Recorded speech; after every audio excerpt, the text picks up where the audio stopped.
computer. Okay, so this subject, architecture without architects, is actually generated by the title of a book published, I think, in 1964, which was the catalog of an exhibition in New York that he actually proposed 20 years earlier to the Museum of Modern Art in New York, but it only happened in the 60s, I think 1964. And there was resistance to the subject because the world was entrapped in a quest for modernity, and the subject was uncomfortable. But I would say here that while the artists in general found great inspiration in so-called primitive art, architects were slow in appreciating the great values of what is called primitive architecture. Although one of my favorite books is actually with this very title, Primitive Architecture, and I will show a picture of that book, and I suggest for you, if you want to purchase it, you can find it. It's a beautiful book, which was part of the series that Pierluigi Nervi presided over, or I think he initiated this collection, 18 volumes of world's architecture, and the so-called primitive architecture was one volume of those, and maybe volume 0, and I love it the most. So before I actually show buildings, I show this sculpture by Brâncuș, the Romanian sculptor, which is called Cumințenia Pământului. How to translate this in English? You know, the wisdom of the earth, in a way. And I love this sculpture because it is archaic, is mysterious, is silent. That in its silence there is a wisdom which unfortunately I don't have, and most of my contemporaries do not have.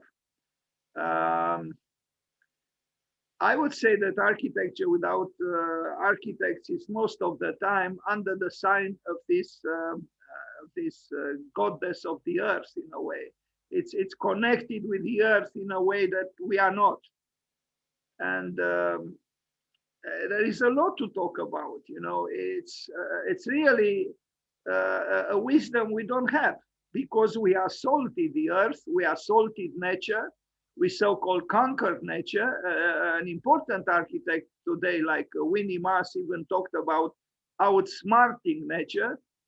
But if Frank Lloyd Wright was identified nature with God, to outsmart nature equals to outsmart God. And well, isn't this ridiculous? I mean, you don't have to be explicitly religious to understand the naivete of contemporary man to outsmart nature. And as you know, as some kind of branch thought of it, you know, to outsmart God. But here we arrive, you know, is the age of Anthropocene, where man is the measure of all things. And of course, we forgot the wisdom of the earth. And of course, we think that we can outsmart everything except ourselves. Although it is known that, you know, the most difficult task is to know thyself, to know yourself, and thus to outsmart yourself. But it's much easier to think that we can outsmart nature or God, but not ourselves. Anyway, what is very interesting is that Le Corbusier himself, in the book Journey to the East, that he wrote when he was around 22, 23, when he visited countries in Eastern Europe, and he went through Romania as well, he wrote this unbelievable phrase: there is nothing more lamentable than this mania of today to disown tradition for the sole purpose of creating the coveted new. Can you believe it? Le Corbusier, the paradigmatic promoter of the new, wrote this. I don't know exactly on what page, but it is in the book Journey to the East. Exactly like this. There is nothing more lamentable than this mania of today to disown tradition for the sole purpose of creating the coveted new. Le Corbusier, none other than Le Corbusier. To me, this is unbelievable, isn't it? Well, Le Corbusier probably suffered of what today we call bipolar disorder. He was born under the Libra sign, Balanță in Romanian. This was his zodiacal sign, and he had dualities. But the fact that he appreciated what we call tradition says a lot about his complexity and his contradictions and his perplexities, perhaps. Anyway, we should think about this and talk about this. This is Rudowski, though, and happy birthday, Bernard Rudowski. He was born a few days ago, but not this year. Of course, an Austrian architect who immigrated to the States, and an interesting man. Here he is, Architetto. Bernard Rudowski is the cover of a book on him. He traveled a lot. It's not very clear to me. Does he have a ring here? It's right here. There is something there which I cannot truly know what it is. Maybe it's not so important. Otherwise, he's rather elegant with this echarpe here, and you know, the rurality of the hat is somehow in contradiction with the echarpe.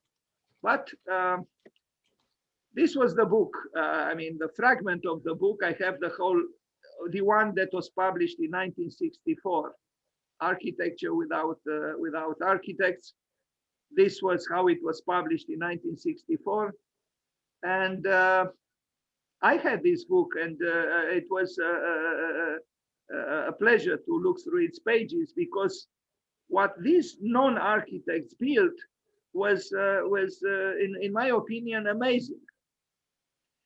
And I wonder, why was it amazing? Why people who didn't go through training, 6 years or whatever, build so beautifully? You know, we should ask this simple question. Why? Well, it seems, you know, you don't need a lot of training and a lot of suffering to be able to think and to feel and to build.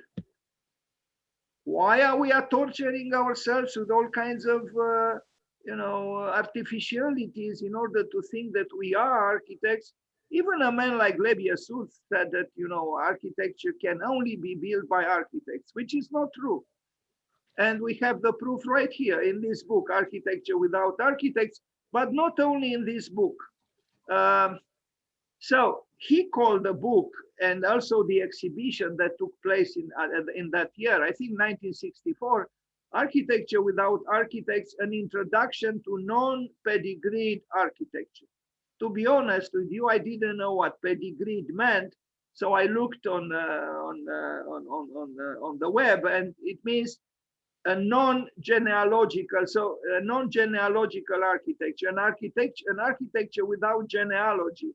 But I don't think it's totally correct, because I think he meant an architecture which was not preceded historically by whatever historical styles. But I wouldn't truly say that it's really non-genealogical, meaning without a genealogy, because the wisdom of the earth, at least, was some kind of reality that preceded what they did. Even if there was no so-called history of architecture, but and although it was primal in many ways, I think the architecture of no architects, or the architecture without architects, was not really born from a tabula rasa. There was some kind of a tradition. There was something before certain buildings came into being. So I don't know. I think the subtitle is a little bit, you know, maybe questionable. Although I think I understand what he meant, an architecture that was in a way, that belonged in a way to volume 0 of architecture, that very volume 0 that Louis Kahn was searching for. So in this book, Bernard Rudowski steps outside a narrowly defined discipline that has governed our sense of architectural history. This is a text from 1965. And discusses the art of building as a universal phenomenon. He introduces the reader to communal architecture produced not by specialists, but by the spontaneous and continuing activity of a whole people with a common heritage, acting within a community experience. Now you notice the word heritage. So there is not that there was no genealogy. The word heritage means that there was something before you. A prehistoric theater district for 100,000 spectators on the American continent, and underground towns and villages complete with schools, offices, and factories inhabited by millions of people are among the unexpected phenomena he brings to light. Well, I don't know, that description with offices and factories seems to be pushed a little bit. But the beauty of primitive architecture has often been discussed as accidental. But today we recognize in it an art form that has resulted from human intelligence applied to uniquely human modes of life. Now, why is accidental considered to be non-artistic? When in fact, even Picasso said that it took him 4 years to learn to paint like Raphael and a lifetime to learn to paint like a child. And I really think architects should welcome the accident. I mean, I think it's vital. It is vital, the spontaneous side of imagining and drawing and planning and building, if you can say something like this, accidental or spontaneous planning. There seems to be a contradiction there. But this excessive rationalism, which banishes accident, is only leading to sterility and frigidity. And we see a lot of it all around us. So, this so-called primitive architecture, in a certain way, is more sophisticated than our own architecture, because in its so-called accidental achievements, it achieves, sorry for the repetition of the word, it achieves complexity and the beauty that cannot be denied. So, but today we recognize in it an art form that has resulted from human intelligence applied to uniquely. So we finally accept that the accident is not in contradiction with the human intelligence. This is quite a discovery, isn't it? Indeed, Rudowski sees the philosophy and practical knowledge of the untutored builders as untapped sources of inspiration for industrial man trapped in his chaotic cities. I totally agree. I agree that we are trapped. We really are trapped. Trapped in in the banality of rationalism, in the banality of the so-called enlightenment, in the banality of our pretentious so-called conquering nature. And I think we can learn a lot, and not only that we can, but that we should learn a lot from the so-called primitive ancestors. So anyway, this was, I guess, in the invitation or the text or the book that accompanied the show at the Museum of Modern Art in New York from November 9th, 1964 to February 7th, 1965. Again, see, the artist, the modern artist, found great inspiration in the so-called primitive art, or art without artists, because we could even talk about that. But not architects. The architects somehow were and are still very slow in appreciating the beauty of the volume 0 of architecture. Louis Kahn appreciated, I'm sure even Le Corbusier appreciated it, and you saw what he wrote. But in general, architecture, the educated architecture, so to speak, was not so seduced by the so-called primitive architecture. And I think this is because we neglect, and this I mentioned also yesterday, we neglect what Alvar Aalto said. Architecture belongs to culture, not to civilization. But because we are obsessed about civilization, of course we do not appreciate an architecture which doesn't have too many signs of the so-called civilization, meaning the architecture of the so-called primitive times. But if we change our perception and we understand architecture indeed belongs to culture, not to civilization, that is, not to the parking lot, not to the highway, not to the garage, not to the refrigerator, not to the toilet. Our obsession, our functionalist obsessions are maybe connected with what we call civilization, but not with what we call culture. The artists, on the other hand, who do not have the trappings that we do have, were much more open to embrace the so-called primitive art. I'll show some images from the book, and then I'll also show images from what is called vernacular architecture, or architecture without architects, that were not published in the book. The book was in black and white. And, you could say this is a fantastic architecture. In many ways, the architecture he showed is much more interesting, is much more interesting than what we build, because we are trapped by all kinds of inhibitions. Some of them maybe with some legitimacy, others maybe with less legitimacy. We are so-called civilized. And what does that mean? We do not allow for our primal instincts to manifest themselves. Even Albert Einstein said that we constructed a society where we value more reason instead of those intuitions and instincts that are actually the source of our deeper knowledge. No, we don't value that. We value the crippling, restrictive informations that come from reason, from the brain. We even have the expression now, a brainstorm, when it's known very well that the brain does not have storms. It is the heart that has storms, not the brain. But we still talk about the brainstorm. For the ancients, for the, what we call the ancients, the center of the being was the solar plexus. Then for the Christians, for example, and maybe other people, was in the heart. For us, it's in the brain, or I would say it's even outside of the brain, meaning there is no center any longer. But we live at the apex of Anthropocene, the age of man.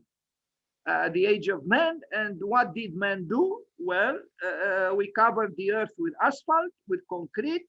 The climate is changing. The icebergs are melting. The pollution is growing. And we still think that we can outsmart nature.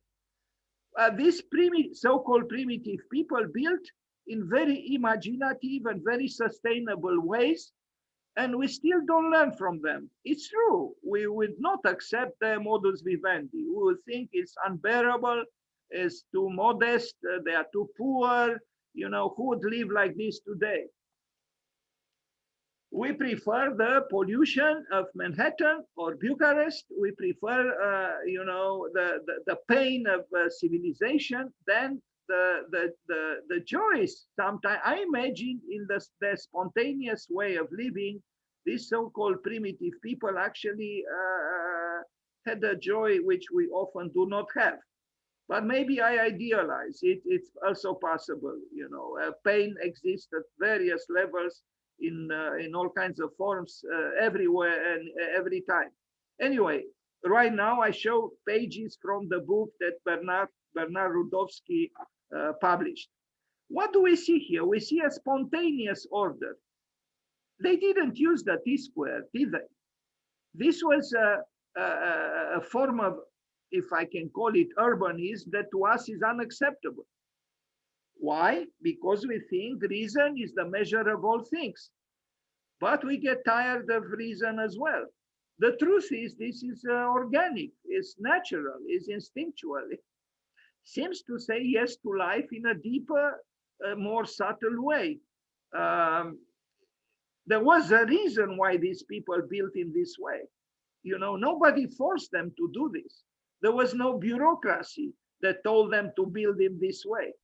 You know, but what I see here is a weaving, an architectural or urban weaving, even though we talk maybe about a village, a kind of weaving that we are unable to do because we are obsessed by rectangularity, although there are, you know, other kinds of voices, and Zaha Hadid is not just one of them, but all in all, in general, we are still trapped in the mentality ruled by the T-square and the rectangle. That T-square should be, I have myself a collection of 3 or 4 beautiful wooden T-squares, but I hate the T-square because the T-square is conditioning us even when we don't use it. It's essence, you know, and it's almost mental essence because the T-square means to control, you know, the representation, the architectural representation in a rectangular way. With a T-square, you cannot imagine what we look at right now. It's impossible because this is organic. And what the T-square does is inorganic, is artificial par excellence. Even if there are, of course, some remarkable achievements done, even with its majesty, the T-square. You know, it's enough to mention Mies van der Rohe, but he was not the only one. Look at this, you know, some people transporting a roof, right? It looks like we think this is a show or, you know, something made for, you know, for a soap opera or a movie or no, they are transporting a roof from one place to another. And I imagine they were smiling and laughing when they were doing this. I imagine, maybe it wasn't so, I don't know. But this kind of thing we cannot imagine. No, because, you know, this is done in the absence of, you know, the rules and regulations that we are so accustomed to. Or here, look at this, you know, 4 people supporting on their heads a roof. Can the architect today, after at least 6 years of painful study, arrive at the joy and the experimental adventure of these 4 people? Of course not. Of course not. They didn't even have plans approved or disapproved by the authorities. No, it was built based on a certain tradition and know-how, and they didn't consume, you know, materials from far away. It was essentially a very sustainable activity, and we keep talking today about sustainability. Even Sir Norman Foster, give me a break, Mr. Foster, but I don't trust you. You know, the office buildings you are building are not sustainable at all. Let us tell the truth.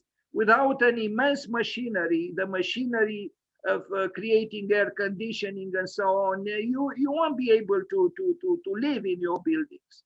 You know, so it's a lot of demagogy. You know, a lot of the architects today, they say we are doing sustainable architecture. Just please don't, just shut up, please. It's not true. These people, these 4 people we are looking at, they indeed built in a so-called sustainable way, not us. No, because we are so-called civilized, you know. I mean, even if, I mean, if these people leave and that roof falls to the ground, in time that roof would disintegrate into the earth, and from it, flowers and plants will grow. Could we say the same thing about our office towers, Mr. Sir Norman Foster? Of course not. If our office buildings fall to the ground, no plants will grow from it or from them. You look at this, you know, no Ledoux, no Boulet, and yet look at this unbelievable architecture, because it is architecture. How did they do it? We don't even dream in this way. No, we can't. We dream in squares and rectangles and T-squares. That's all we do. We think if a student in a school of architecture, especially in certain countries, would make something like this, the professor would say, this is not economical, this is nonsense. But how come these poorest people built in this way? And how did they do it? The engineer would say, nonsense. This is not possible, because the engineer doesn't see the grid, the columns and the beams. But not architecture was like this. And it's not like this. Look at this. Again, no Claude Ledoux and not Etienne Boulet. This is a kind of vision that these people, anonymous people, built with bare hands, actually. Look at this. I mean, you know, who taught them to do this? You know, and I think it's splendid. You know, so you even wonder, you know, what is the raison d'etre of the many universities in the world if these people built in this way without any schooling? They were quite able. No? I mean, we look at the building. This is not just a fantasy drawn on paper. No, it was built. And it's not the least tall building in the world, or buildings. How did they do it, really? It shows that there is intelligence in human beings. We just have to trust that intelligence. It does exist. It doesn't matter the builders didn't have diplomas and doctorates, and they didn't, but they knew how to build. I mean, look at this building, you know. I think it's much more interesting and much more imaginative than what we do, most of us. It's very interesting, no? It's artistically valuable. And I imagine it has a function, and it does function. And it is not an insult to nature, and it is not an insult to the resources that these people had. What can I say? These people didn't receive the Pritzker Prize. They are not even known. We don't know who built them. I kept saying this. I saw an exhibition with the works of Tadao Ando, an architect I respect and admire, where he, on a wall, on a huge wall, 10 meters long, he signed a little sketch he did in the center of the wall twice. Once in the left lower corner, and the second time on the right lower corner. Now, why did he sign that wall? It was a retrospective Tadao Ando. Everybody knew everything there belonged to him. Plus, that wall could not have been moved. Why did he sign that little sketch about 15 centimeters by 20 twice? These people didn't sign anything. Inasmuch as the builders of the Chartres Cathedral didn't sign anything. And we are talking about one of the most splendid cathedrals ever built. There was no signature. While we sign now everything, you know. So what I'm trying to get at, our ego is pathetic. We sign a little sketch as if it was God sent twice on a wall, while the builders of the magnificent Chartres Cathedral didn't sign anything, nor these equally magnificent builders who built this little structure. So, are we really progressing? That's not the feeling I get. No. This is from Romania. A beautiful, modest house that was not and is not an insult to nature, and it was done with a wisdom, which was the wisdom of the earth that Brâncuș sculpted. But we don't have that wisdom today. I don't have it either. I don't. I wish I had it. I don't. I'm corrupted. And I'm not happy I'm corrupted. I mean, look, this is also from the book by Rudowski. Look Look at the intricacies, the complexities. Again, the rational mind with a, I almost said the damn T-square cannot do something like this. No, because we are trapped in the frigidity and sterility of our so-called enlightened thinking. Look at this. You know, it's you can tell it's authentical. It's organic. It's intricate. It's a woven complex of buildings here. We don't weave any longer. We don't. We don't weave sweaters and we don't weave buildings. We don't. Uh, you know, in the book, there were many examples. Sorry about the resolution of this picture. Look at this. Now, who would say that this is not beautiful? I think it is. It is certainly more beautiful than the La Ville Radieuse by Le Corbusier. I mean, I admire Le Corbusier. I love him even, but there are limits, because what he proposed as an urbanist you know, so-called improvement of Paris is not really to be applauded. And what do we see here? We see unity, but also we see multiplicity. You know, it's variety in unity. And this, in a way, this cannot be planned. You cannot plan everything. And it's something, I said this before, and I will allow me to say it again. I think mythologically, it's very, very detrimental that we continue to trust Prometheus. Prometheus, the Greek hero who stole the fire from the gods and gave it to the human beings. And we didn't know, and we forgot that he had a brother, Epimetheus. And I learned about Epimetheus accidentally reading a play by Goethe, which he didn't finish. In Greek, Prometheus means the one who first thinks and then he acts, the planner, the architect in a way. But Epimetheus is the one who does the opposite. And his very name means the opposite of Prometheus. Prometheus in Greek means the one who first thinks and then he acts. And Epimetheus is the one who first acts and then he thinks, the spontaneous one. Prometheus loved the human beings, but not the plants, not the animals, and he didn't revere the gods. Epimetheus was everything Prometheus was not. He didn't care about the human beings, but he loved the plants, the animals, and the gods.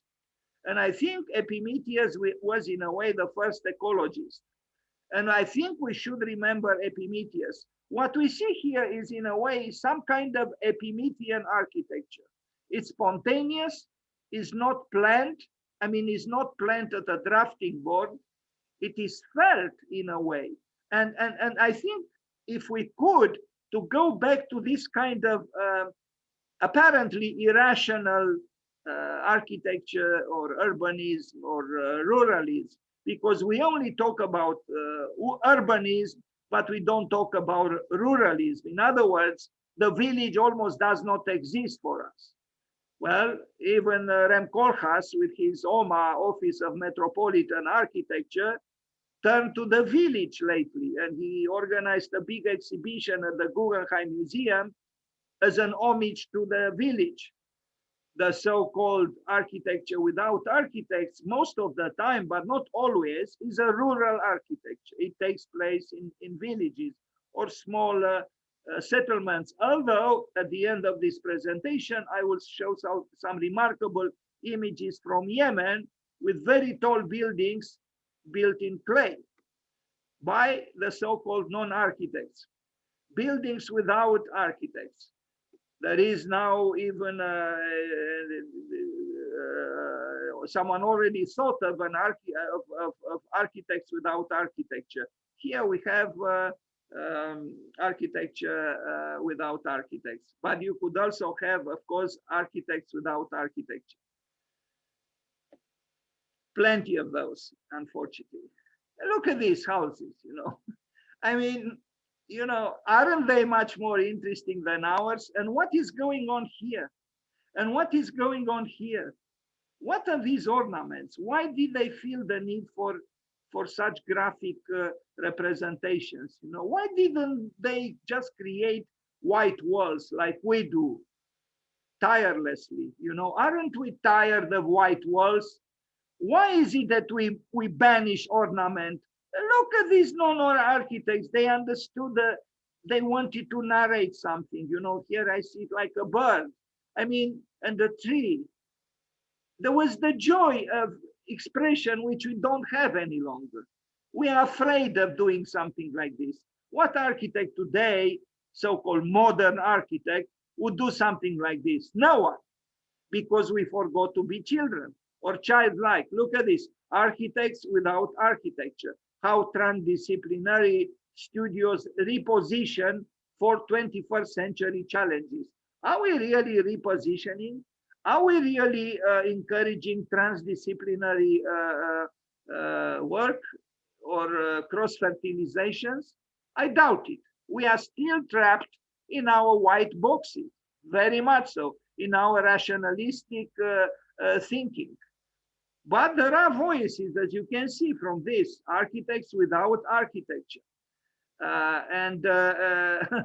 You know, we have architecture without architects, but we also have or could have architects without architecture. And I'm afraid many of us today are exactly like this. We don't even do architecture. Those people in those villages, so-called primitive, were much more creative than us because they were much freer, actually. We are in, and look at this. It's joy. It gives me joy. It's a creation I would not have been able to generate because I am trapped in all kinds of inhibitions. Most of them are self-generated. This is architects without architecture. You know, this is what we do these days, essentially. It's a paradigmatic picture of our mentality today. That's how we think the world, in the most sterile and frigid and frightening way. Exactly like this. If there is anything alive here, is the car. The car, Its Majesty, the car. Look at these Africans, you know. I mean, can you compare this with this? I can't. I just can't. Now, which one is more creative, this one or this one? I think this one. I think this one. And I can give countless examples. This page is also from the book by Bernard Rudowski, you know, a conglomerate, an architectural conglomerate, which does not insult the hill it is built on. This is from Pakistan, also an example from the book. If you are so kind to turn off the microphone, but if you want to say something, please do so. Otherwise, please turn the microphone off because it's a background noise which agitates me, and I don't want to be more agitated than I already am, because I do suffer. I do suffer because I recognize my world here, and this is the world I don't like to live in. So here, what you see at the top, there are some devices that they, without any you know, diplomas and long studies and doctorates, they arrived at the conclusion that because of the wind that comes from a certain side, if they do that thing, they notice that the temperature becomes more bearable and even pleasant inside the buildings. But the expression, so it was born from a function, but the aesthetical expression is highly intriguing, isn't it? You know, you didn't need this. I mean, you know, is the experience of living there and, you know, using your intuitions and your instincts and your intelligence, you can generate an architecture that is very valuable. Bravo to them. And to us, the rationalists, this looks fantastic. Of course, from a drafting board, far away from that place where you are projecting your project for, you wouldn't think of doing something like this. This is another building which I also think is it's also from the book by Rudowski. It's an impressive architecture. I don't know its function. Maybe there's some kind of a agricultural function, is silos or something, but it's done, I think, impressively.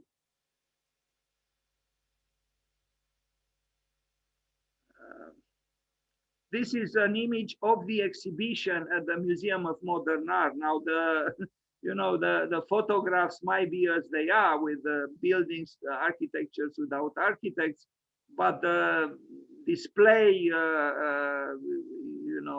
elements, the displaying elements, the exhibition, parts are contemporary, modern. They are with architects. So you see, you have the architect here, and then you have the non-architects in the photographs. Here again, the non-architects, we call them the non-architects, but I find them splendid. And I also think the adventure they had when they built it was not a painful one. It might have been a difficulty too, but I think there was joy, the joy of discovery. These people were pioneers. When you are a pioneer, you have the joy of discovery. You don't have joy when you follow the same path that some other people, traced and discovered. No, when you are a pioneer, when you discover yourself something, you have joy. It's normal. You discover something. But how many of us these days discover anything? No, because we are discouraged. In the schools, we are discouraged to follow our own path. We have to go on the already traced path, and then the rules and regulations, and then later on, in the practice also we succumb to the rules and regulations. And all in all, it's kind of an unglorious life.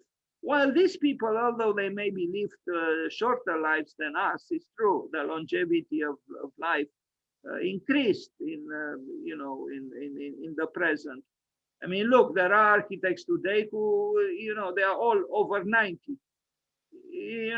Kenneth Frampton over 90, Doshi over 90, Alvaro Siza over 90. The Eisenman is 88. He will be 89. They live very, very long lives. But in the past, there were also exceptions, like Mimar Sinan, who lived to be 99. Architects live long lives in general. Look at this glorious, I don't know what it is, but it's glorious. I am envious of those builders who build this. Really, isn't it a celebration of life? I think it is. Who think of putting, placing branches of trees like this in, to incorporate them in the structure of the building? No one, of course. We don't even have the right to color a tree in our projects, in our architecture schools. They have to be gray. Now, it's true, this picture is also grayish because it's in black and white. But the reality of the building, I'm sure, would not have been gray or white or black, but with the color of the earth and the green of the branches of the trees there and so on. Here again, what a beautiful,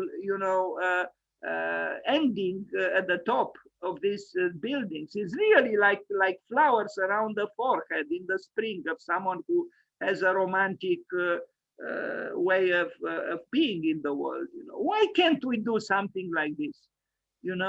But on the other hand, of course, it would look ridiculous to have, this kind of so-called accidental display of, plant material at the top of our office buildings, which are morose and static and excessively cerebral.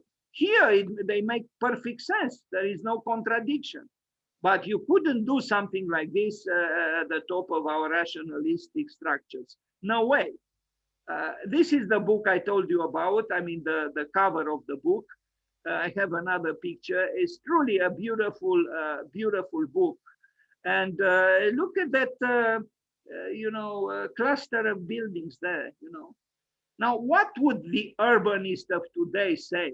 Would say this is not economical. The professor would say these round buildings are not economical at all.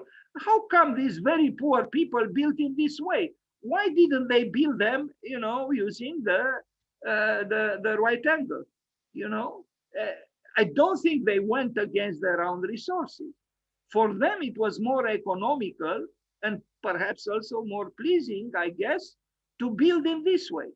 If you do such a project today in many schools of architecture, you will be condemned. But these so-called primitive people were poets of building while we are not. We are just trapped in our dogmas, and it's very, very sad what is happening. Who would make a circular house today? Very few people, some eccentrics. And most professors would condemn such an architecture as being totally unacceptable. Well, our ancestors, for them, it was not unacceptable at all. And look at this building. It is a building. And I think it's splendid. It is splendid. Think of the banality and the frigidity and sterility of our white columns, all the same, with the same diameter from the bottom to the top, and is this a sustainable building? Of course it is. The materials are organic. It's organic matter. Now you would say, wait a minute, I'm not going to build something like this in my hometown, right? I mean, I belong to the 21st century in Europe. How could I do something like this? Well, maybe yes, maybe we cannot do it, but isn't it a loss? I think it is. I think this building is much more interesting than many of the buildings we built, with a lot of expenditures, with a lot of planning, with a lot of signatures, with a lot of everything. These people built it without any plan. They didn't cut down trees to produce paper, to make plans on that paper. They didn't need, they just built it. And I think it's very interesting, isn't it? I don't know what it is. It's a house. I don't know, it's a temple of some sort, or a gathering room, or it's to store the plants or something. I don't know, but I like it very much. Primitive future, Su Fujimoto. Fujimoto, contemporary architect, as you know, he talks about primitive futures. It's oxymoronic, of course. What do you mean primitive futures? Primitive means in the past, futures means in the future. But in this oxymoronic way, Fujimoto expresses a desire he also has for that volume 0 of architecture that Louis Kahn, for example, longed for. And he did this. He's still a rationalist. Yeah, because you feel the greed, the rectangular greed, but still there is something of that primitiveness that might connect with what we call architecture without architects. Plus, there is something else. The aleatory part of architecture, the so-called accidental part of architecture. Here we have a distorted or incomplete, a partial system or a broken system. And I think we need to break our systems because otherwise they become unbearable. That's what Peter Eisenman does too. He breaks the grid. He breaks the system. The system is a product of excess activity from the brain. I don't think the heart produces systems. The brain produces systems. And look at these houses. Yes, they are amusing, but they are beautiful. I really think they are beautiful. They are burlesque a little bit, yes, with their coiffure. They have a coiffure which I envy, of course, but I like that. Yes, they don't have a lot of rooms, it's true. They might even not have electricity, but they live here. And I think in terms of what we call architecture, is not the most uninteresting one on earth. Ornaments? Nonsense. We don't talk about ornaments now. We only talk about architecture and structure, structure, structure, and structure again. I saw many teme de proiectare, in the school. None mentions ornament, none. Although in the school here we have beautiful pietre brâncovenești, ornamente brâncovenești, beautiful ornaments, but we don't use them in our projects. Ornaments are banished, outlawed. Well, for the so-called non-architect or primitive man, ornament was indispensably part of what he or she did. Look at these forms. We'd say this was done by Sir Norman Foster for Mars. Was it not? No, it was not. It was done in a poor African village by some anonymous builders. There, it looks like a fantastic futuristic architecture for the moon or for Mars. It's not. It was built on Earth by very modest people who didn't even sign, whose names were not known. But that's how they built. Eskimo, I don't know if this was also part of the book. The book also had some plans, I think, by the book by Rudowski. Look at this one. Yes, you might say it's a grave or it's unacceptable, but you see the beauty of lines which are not perfectly traced. It's almost nature. It's organic. It's real. It connects, I think, with the heart. Maybe not with the brain, but and yet you cannot say it's illogical. No, it's not. But I mean, you see, you have here structure clearly. The so-called primitive man knew how to build. You don't need to be to have lots of PhDs in order to build something like this. You can build it. The esoteric symbology of primitive architecture. Can you believe it? Would anyone write the esoteric symbology of contemporary architecture, or the esoteric symbology of modern architecture, or the esoteric symbology of rational architecture, or the esoteric symbology of what we are taught to think architecture is? Of course not. We think neither of esoteric meanings nor of symbology. Symbols do not interest us. Esotericism doesn't interest us. Strangely, the primitive man was much more sophisticated than we are, it seems. I mean, how else to explain the title of this? I don't know if this was an exhibition or a book, but it's true. And we will see other images in this presentation which show clearly spiritual concerns, maybe even esotericism and certainly symbolism. Primitive and yet powerful architecture. I found this wording searching for images for the presentation. The assumption is that if something is primitive, it's not powerful, right? Because otherwise, why would you write primitive yet powerful? As if what is primitive cannot be powerful. In my opinion, in fact, only what is primitive is truly powerful. Look at this. Look at this urbanism here. I mean, compare this urbanism with our urbanism. Berber Moroccan architecture. Sorry for interrupting. Yes, this is Berber Moroccan. And please inspire yourself from that, not from what. For sure. Not from Lacaton and Vassal, please. Not from Peter Zumthor either, please. Okay. Not from Olgiati, please. The name of this place is Kasbet H bin Haddou, and it's in the middle of Morocco. It's beautiful. What can I say? I don't like so much the drawing, but the drawing is a contemporary one, and I don't even know what it is because there seems to be a distance between the drawing and what I see above. But what is above is beautiful. That's all I can say. Thank you. Look at this. Who would do something like this today? No one. Maybe a mad student in the first year, maybe after he drank something.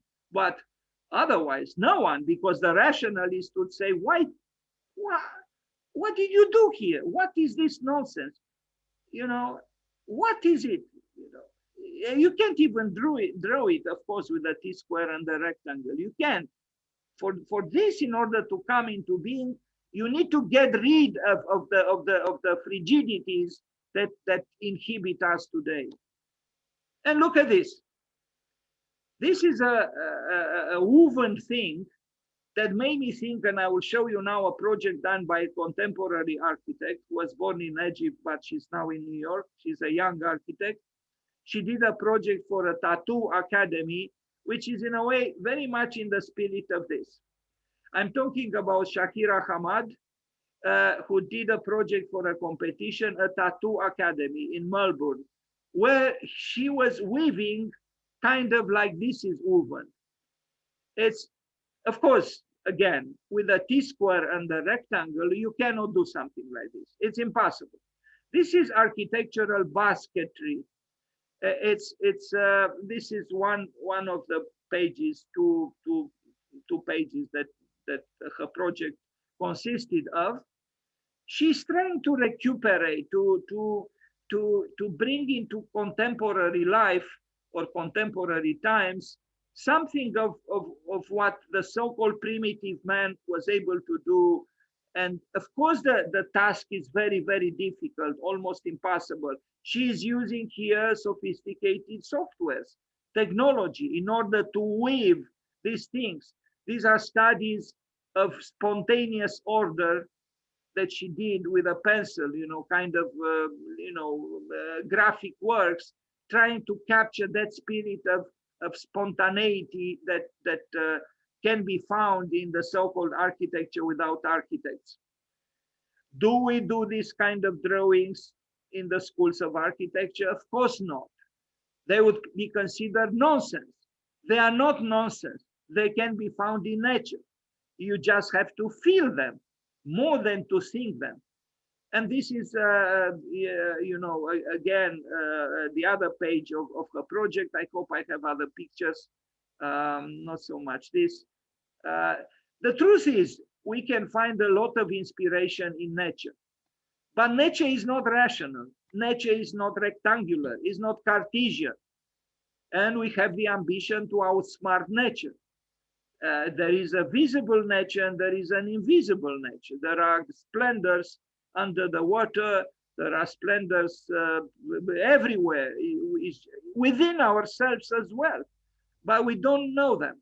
This is a drawing done by Shakira Hamad, this what I call architectural basketry, trying to bring back that spontaneity into contemporary work. She did this with Maya.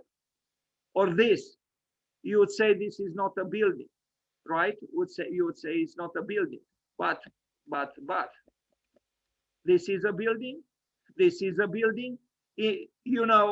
Our way, you would say this is not a building, but this is a building. Essentially, it's the same thing.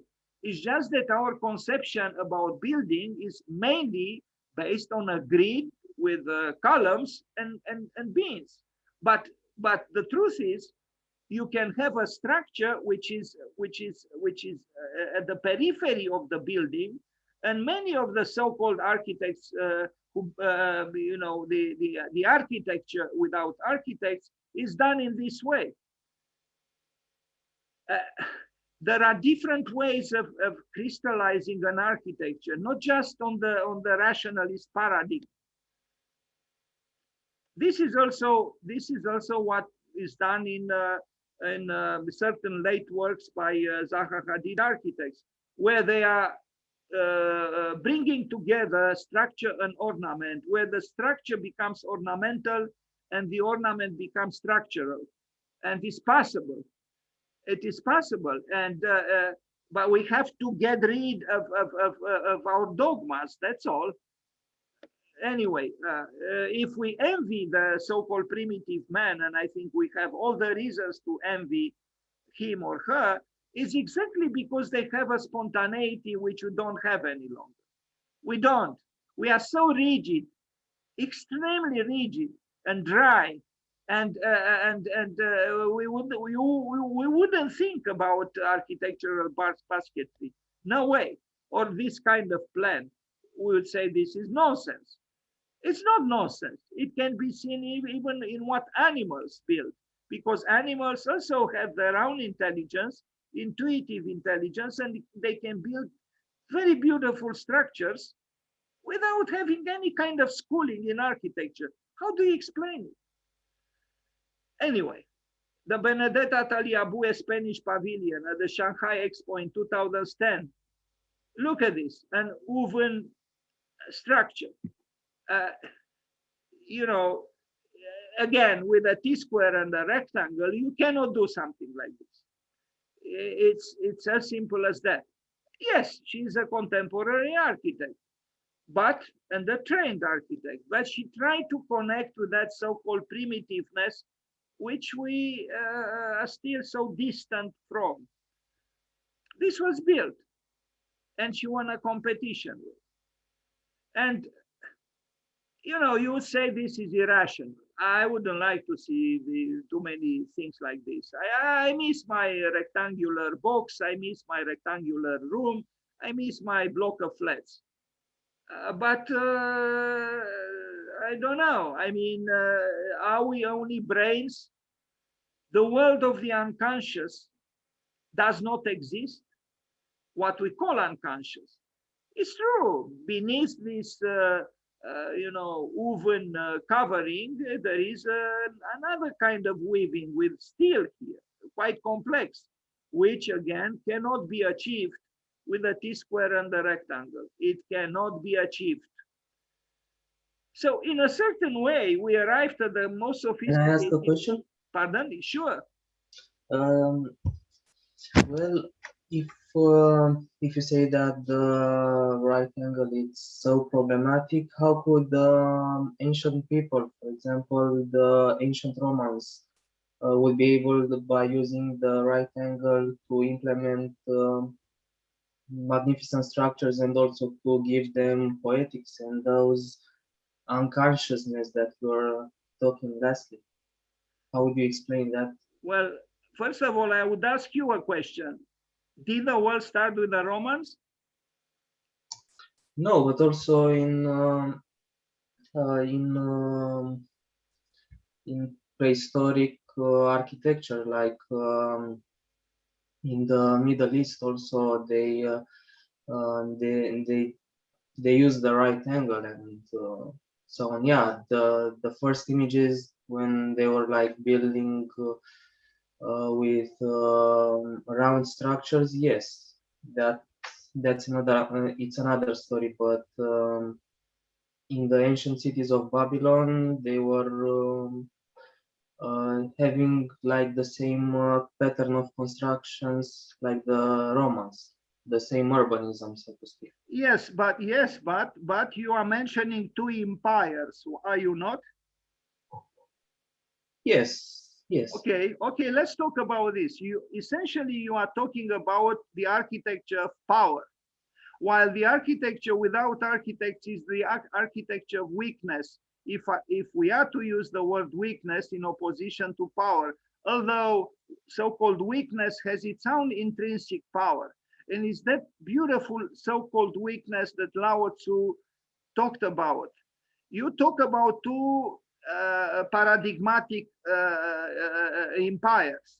And yes, the empire, there is a connection, it's true, between, you are right, there are right angles there, because it's the culture of submission to the culture of control.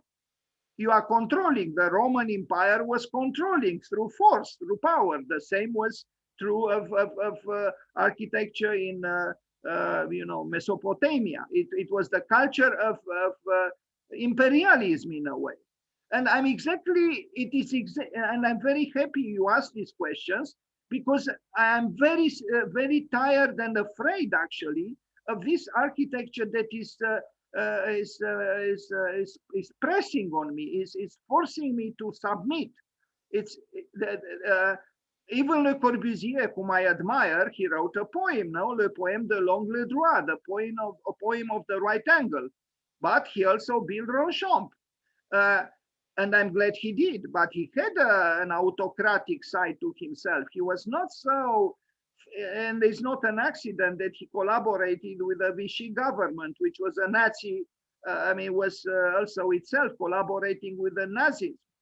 So, I'm not saying that everything with a right angle is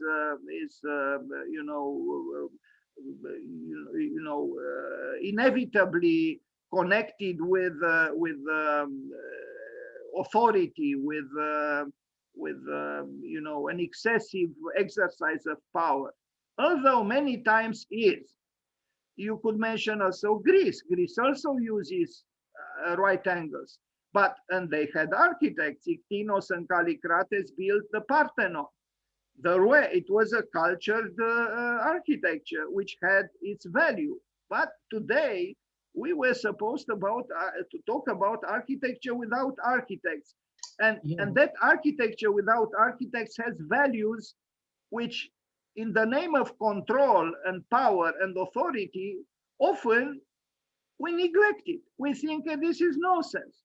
But I don't think it's nonsense. And we are now at a time in our history when, at the peak of our civilization, we are on the verge of ruining ourselves.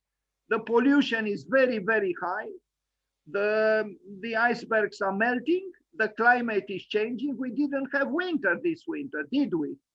We didn't have winter. So we don't have any longer 4 seasons. We have 3.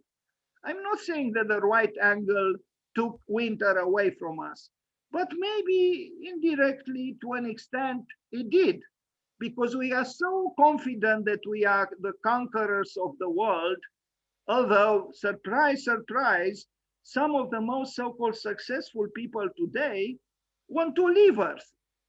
Elon Musk wants to leave Earth, to go to Mars. The owner and founder of eBay wants to leave Earth and go to Mars. And so does the founder and owner of Amazon. They all want to leave Earth. Why? Why do they want to leave Earth when the Earth gave them everything? We are sick and tired of the Earth. Well, of course we are. We build this often. I'm not saying always. Of course, not everything is bad. But on the other hand, not everything is bad about the architecture without architects. I think there are virtues there, the virtues of spontaneity, the virtues of the joy of discovering. I mean, truly, some of the buildings, maybe many of the buildings of the so-called architecture without architects are much more interesting aesthetically than what we do. How do you explain it? Because they were born from their instinct, from their intuitions.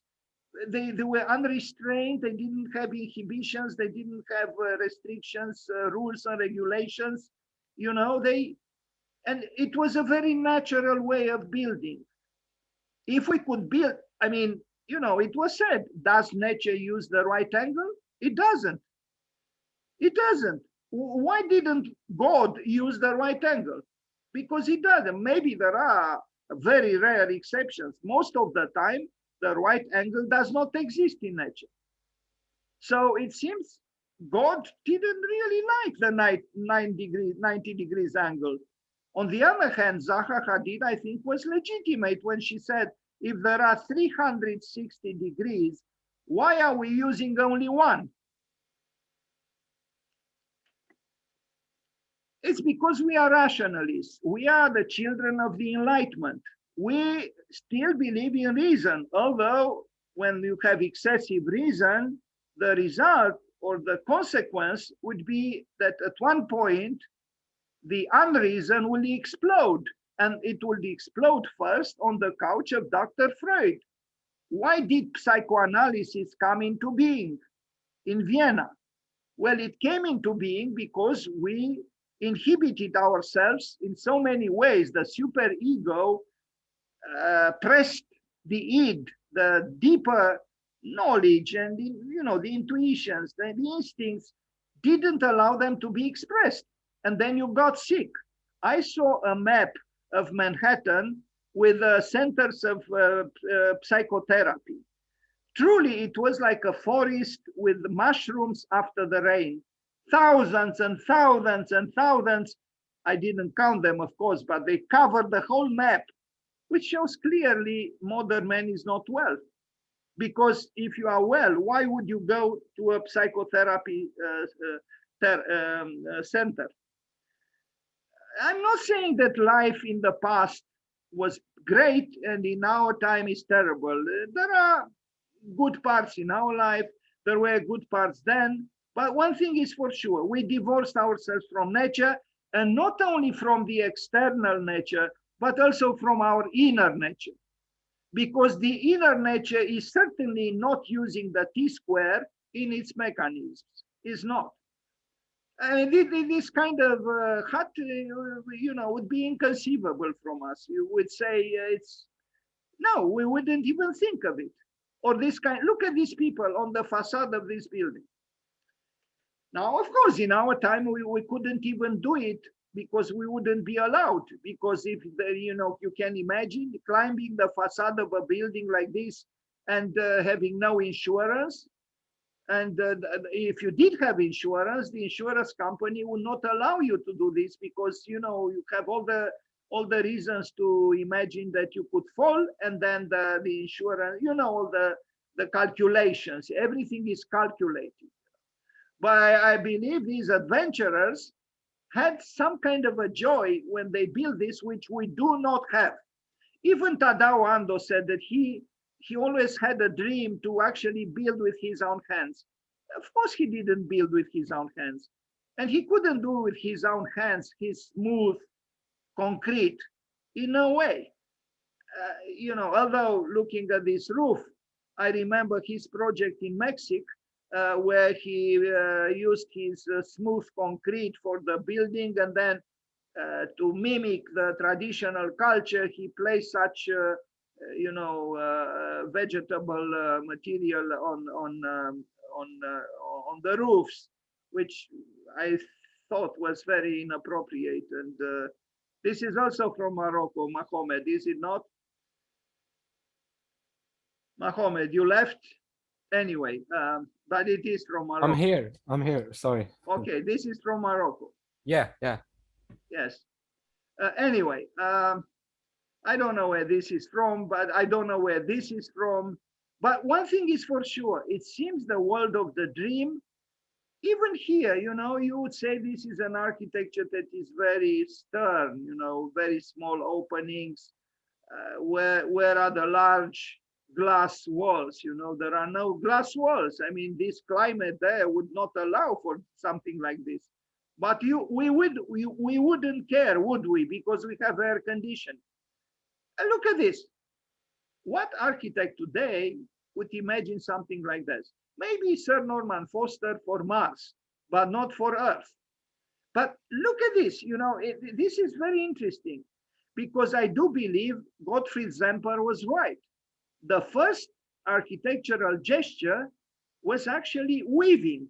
Even here, you don't have columns and beams here. You have a woven enclosure, which is also self-sustained. It sustains itself structurally. And it is woven. So I don't know if you know, I said it several times, and I think it's an important theme that Gottfried Zemper saw that he asked himself, how did the first house ever built come into being? And he saw that some hunters and fishermen returned from work, and they gathered around fire, and they understood that fire was supposed to be preserved because it was vital to their survival. So they want to protect it, so they build the first house. How did they build that first house? Well, they didn't have the tools to cut down huge trees, so they just removed, leaves of trees or whatever they found around themselves, and they began to weave them, just like someone would weave a sweater. That's exactly what we see here. But this is a non-rationalist understanding of the beginning of architecture, the building of the first house. But this is another version. It was published in 2 editions, as far as I know, this series of books, and there are 18 volumes published by Electa Rizzoli, and they are very beautiful. This one on primitive architecture by Enrico Guidoni is very nice, both in this edition and the one with hardcovers that I showed at the beginning. I personally find very inciting this so-called primitive architecture. As I find this, I mean, look at these houses. You know, they were not built with Neufert on the drafting board. There was no Neufert, and there was no need for Neufert. You know, there was no need of architecture schools. They knew how to build, and they built. And I think what we look at, it looks like dreamlike in a way, you know, much more than our buildings with all our studies, you know. How do you explain it? Who taught these people to build in this way? Now, I understand, maybe we wouldn't like to live in these conditions. You know, we want a TV antenna, we want our pleasures, but I still find this architecture inciting, or this one. And this is an institutional building. It's a religious building. You know, you don't need Greek columns to build an institutional building in a different kind of culture.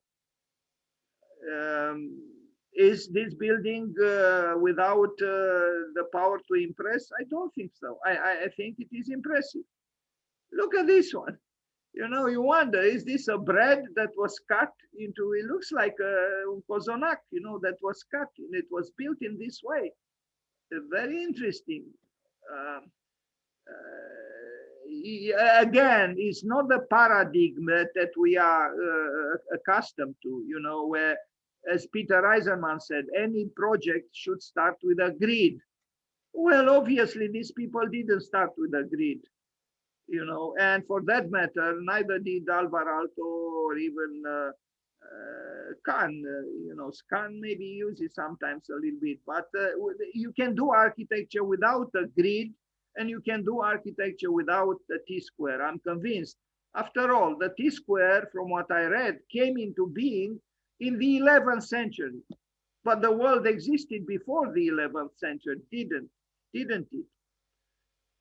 On the other hand, of course, there were, you know, tools that maybe approximated the T-square, and yes, there were so-called right angles in ancient architecture too.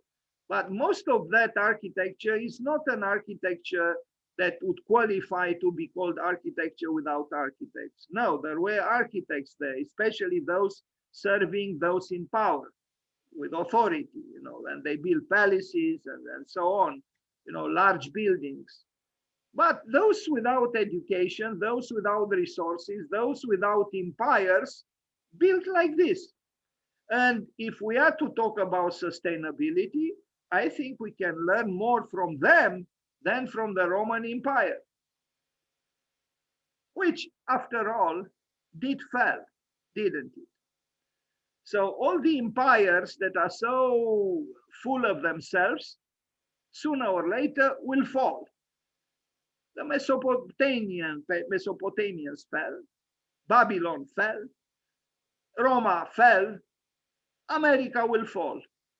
One day will fall. I don't wish it to fall, no, but it will fall one day. The towers of power will fall. So, you know, the modesty of these people that we look at here, strangely, will persist. Or if they fall, it will not be a tragedy. I suggest to you, if you allow me again, to read Lao Tzu, who is the mystic philosopher of the weak, the power of weakness. Because in a way, the architecture without architects is about this, about the power of weakness. He says there that water seems to be much less powerful than granite, than the rock. But in time, water erodes the rock. And it's true. So the weak becomes more powerful in time than the one who appears to be strong.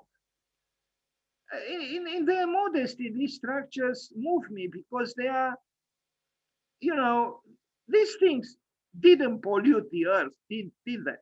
They didn't pollute the air. We do. We do, not them. Not these people. They didn't pollute anything. Nor this. And this is also, I think, a beautiful architecture. This is in Tunisia. Yes. Is it not beautiful? Why don't you answer? I think it's beautiful. For me, it is beautiful. It is beautiful. And I wouldn't mind living there, even though I might risk my life to climb all the way to the third or fourth floor. I would rather walk up on this difficult stair than take the elevator in Titan, in a Pepluzeche, in a, you know, a block of flats.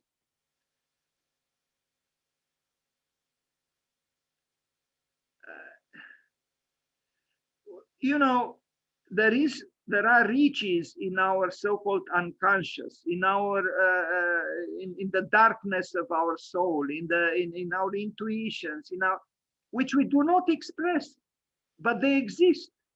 These people, uneducated as they were, I think they were much closer to what I might call an id architecture, ID, referring to what Freud called the id, the unconscious part of our psyche, that we don't express, either because we are over-educated or because of rules and regulations. In essence, our architecture is the architecture of fear. I don't think we express, I truly think, in as much as the artists, the modern artists of the 20th century, inspire themselves from the so-called primitive art, architects could also inspire themselves from the so-called primitive architecture, which is very imaginative, is it not? And uninhibited. And look at these builders, you know. While we spend years in universities, these people build, you know, joyously, unrestrained. Yes, with very modest means, but I see what they do here being vital and picturesque, and it is an adventure in a way. Oh, look at this. Yeah, you might say, what is such a big deal? You know, it's just a little woven thing. You know, yes, it is, but I don't know. Artistically speaking, aesthetically speaking, I think it's very, very nice, and it is certainly very, very sustainable. Much more sustainable than the office tower by Sir Norman Foster. Now, of course, this is not an office tower. It's not, nor this building. But look at it. Who would build something like this today? Someone who has training, I mean, an architect. No, no one. We would be afraid even to dream of something like this. You know, look at this community, if we can call it so. You know, and I mean, the nature in this place is certainly a difficult one. You know, there are no great forests, maybe there is no water, I don't know, but I still find it moving that this kind of unconscious or organic, you know, I cannot call it really urbanism, but why did they build in this way and not with the rectangular streets and the rectangular grid? Why is this building in this way? Why? Look at this, l'architecture Dogon. Dogon in Mali is a beautiful, very rich culturally place, and I will show now images from Dogon, which are quite remarkable. Most of these things are in Dogon. You know, I mean, the artist would be inspired by this, but the architect, in his seriousness, would not be. Would say, no, this is There's nothing impressive here, nor here. Look at the house of the spiritual leader. You know, the medicine man, or I find the architecture very, very rich, and even amusingly so, like here, you know, the little building with a hat. Or look at this elevation. Who would do something like this today in the so-called cultured world? No one. To place a snake and I don't know what, the reptile is there on the facade. No way. No, we do white walls. That's all we do. But here there is a creation on this elevation. You might call it naive. I wouldn't call it naive. I find it intriguing and exciting and very, very creative. We don't do this sort of thing because we are not children-like. But as Brâncuș said himself, when we are not children any longer, we are dead. How many architects, cultured architects today, are children-like or childlike? Very few. Yes, Lina Bobardi placed all kinds of animals on her projects, and I'm glad she did. You know, but not too many architects indulge in such so-called fantasies. No.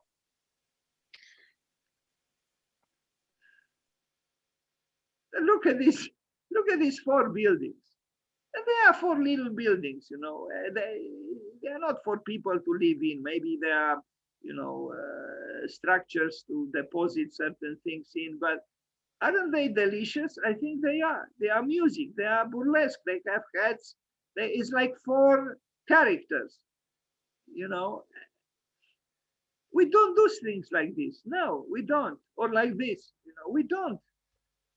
We'll say that this is nonsense. I don't think it's nonsense. No, I find them very enlightening and very, very enjoyable to look at.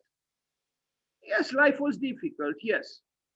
Yes, they didn't have the great pleasures that we have to sit on the sofa and watch some violent movie on the screen with lots of rapes and guns and rifles.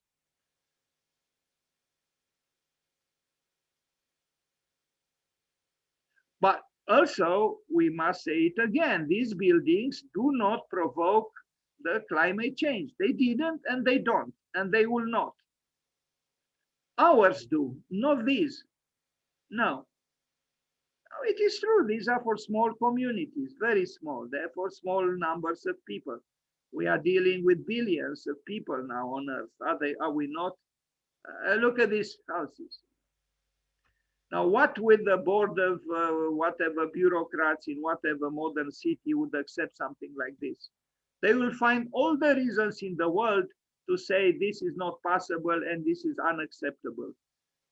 No, you cannot do this. Well, they did it. As they did this also, this building, which I think is very, very nice. And even this one, more imposant, but it's still an original creation in Dogon. People who probably never went to school.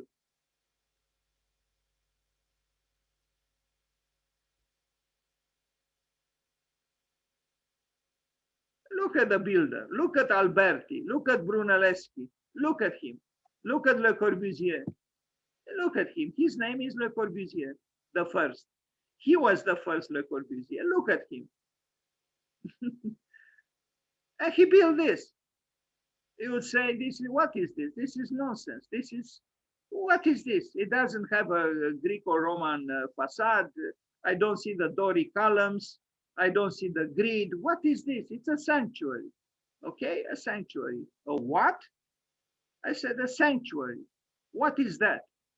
Well, the question is very good because we are not concerned any longer with sanctuaries or spiritual matters. No, no. We are building banks, office buildings, stadiums, and so on, but not sanctuaries. The word is totally unknowable. Maybe it existed at one time, but not any longer. Who taught these people to build? Who? Vitruvius? I doubt it. Look at them. And look at what they are building. My question is, why did this building, if this building is so uneconomical, as the professors tell us, why did they build it in this way? And not just a cube? Well, it seems the cube for them was not the most economical and not the most pleasing. There must have been a reason why they built it in this way and why they are building it in this way, even risking their lives. Look at them. They have a kind of joy which will be forever unknown to us. I'm convinced of it. We'll never climb on our building like this. Never. Never. And look at this building, this pavilion. This is much better than everything done at Serpentine Gallery. I'm sorry. Much better. And it's not done by famous architects. But look at the peripheral structure, those columns, all different, you know, all telling a story, all with sculptures and so on. And it was not built for a show. It was not done in order to be removed, you know, 1 year later or 1 month later. No, it was done to last for as long as it was supposed to last. That's it. In other words, it was not an insult to resources, to work, to ingenuity, to intelligence, and so on. Look at this, the so-called primitive man. I'm very sorry, I feel much more of a primitive than they are. Because what do? I give talks on Zoom, but what do I build? I wish to build, but could I build in this way? Of course not. You know, no city hall in the world would accept something like this today. No, we are serious people. We are civilized. We can't allow for something like this. You know, this is from a different world. It's not from our world or like this. No way. But look at these people enjoying themselves there. And they didn't sign anything like Tadawand or the Museum of Modern Art. No, they didn't have to. This is the house of the spiritual leader. We'll come back to it, another image. We saw the sanctuary. We saw even this one. Look at this plan. It's like the face of a human being, right? You see the eyes, you see the nose, you see some kind of an approximation of a mouth. You see even some 2 earrings where I guess the ears are supposed to be. We see even the cardinal points. And we see the functions, you know, there is a village altar. What is this function? Really, an altar? What is that? I mean, I know in some churches they still have altars, but to have a village altar and, you know, I mean, who do this kind of joyous planning today for a little village? No one. No one. No, no, no. To be like a human face? No way. It even has a little, you know, something at the top. It's incredible, you know. And look at this. 7 houses, right? Well, the second year at the university, they have a project for 7 houses. Would they do them like this? Of course not. Why would they do conical or cylindrical buildings? No way. The professor would say, no way, it's unacceptable. Why? Why is it unacceptable? Well, for these people, it was not at all unacceptable. And I think I find it much more interesting than what we do. Sorry, Lacaton and Basal. Look at this. Now you tell me, who is more sophisticated? I think they are. And more joyous and more creative and more childlike and more everything, actually. Why did they use ornamentation? Something we banish. Why? Why was there a need to complicate themselves? Obviously, they went through pain. You know, they brought the ornamentation even here on the rock. Why? Because it's normal. In the human being, there is a need for, you know, decoration, ornamentation, color, patterns. There is such a need. The house of the spiritual leader, a little bit morbid for my taste, but, you know, the shaman, right? The shaman lived here. And it was a faith that he had that I don't have, but I appreciate, you know, in a way, the audacity.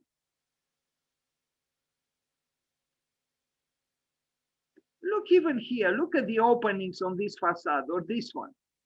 You know, it's done with character, with again, a need for, yes, even ornamentation. They could have done it like we do, or just an opening in the wall. Well, it seems there was a need for something else in both these two buildings.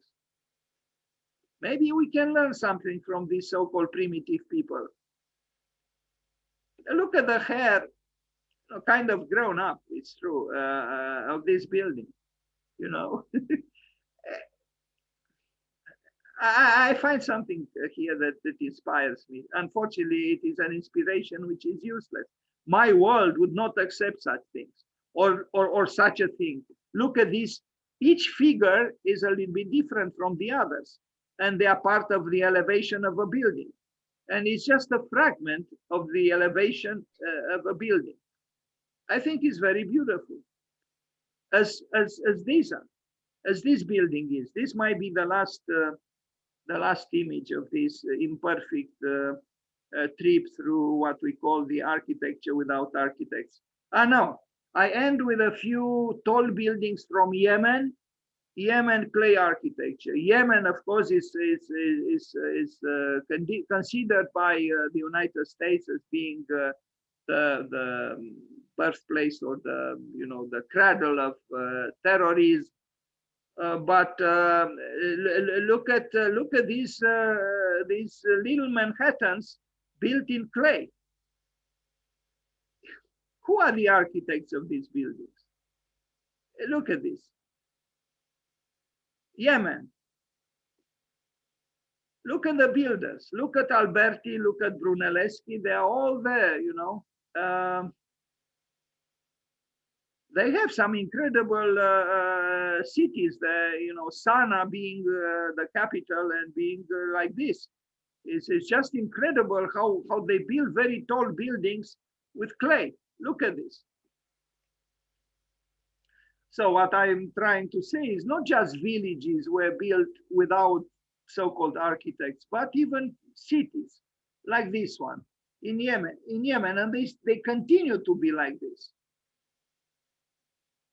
And here there are, if you want, I can send you the recording of the presentation, or I can send you these.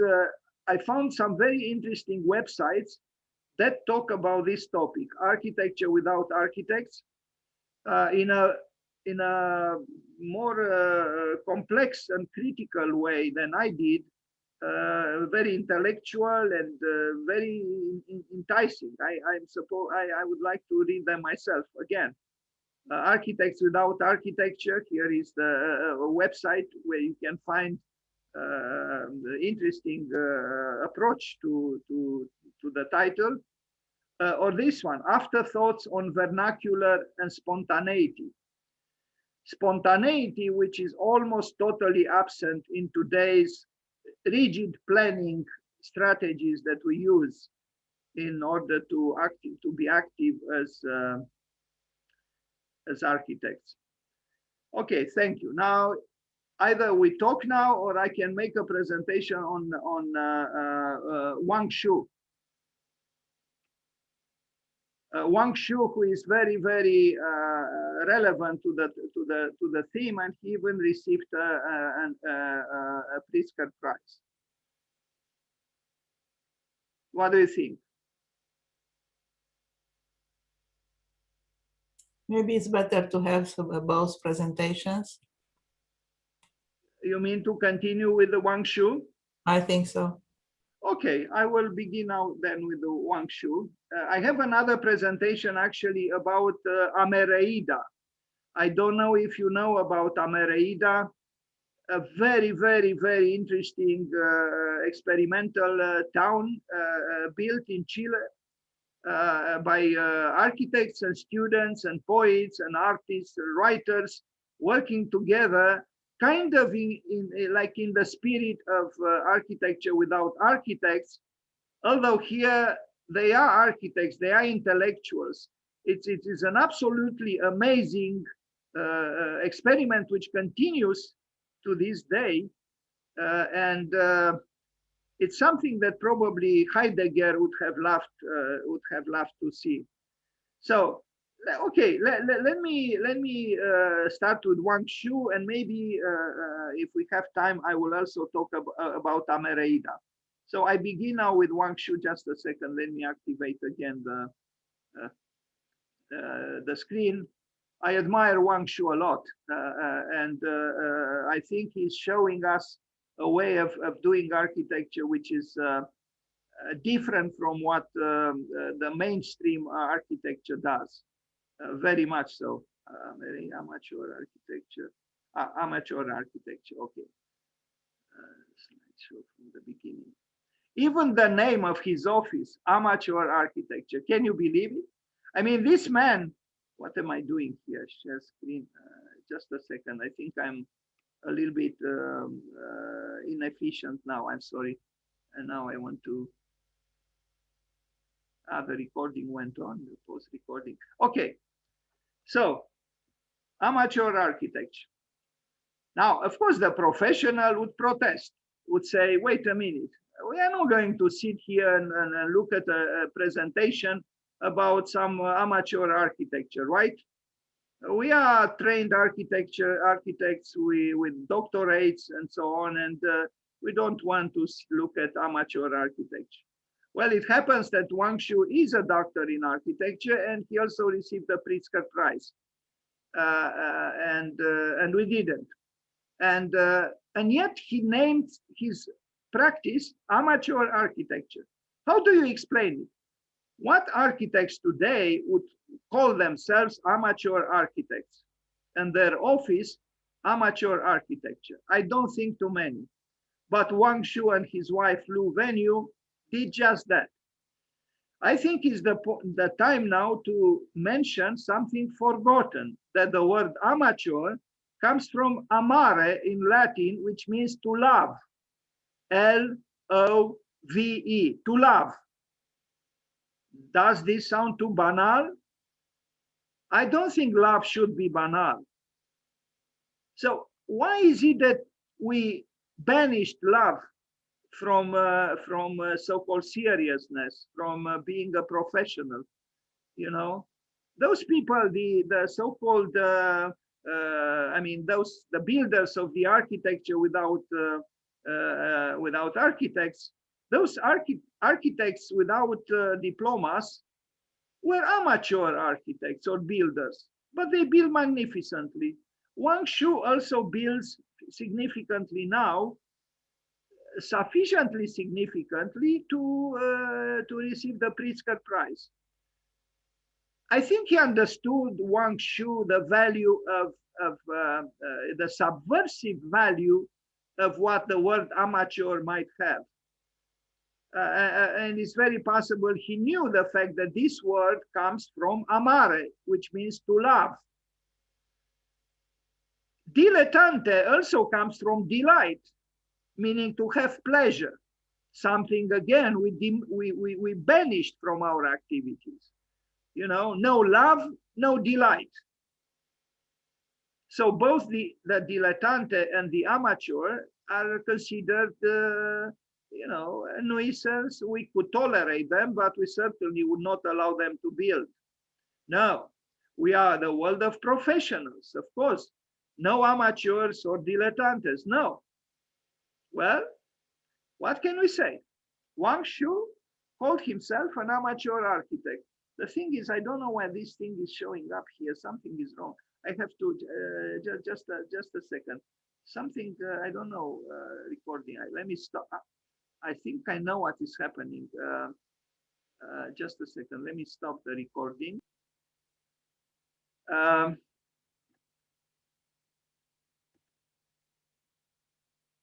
Something is wrong. Okay, it went away. Here they are.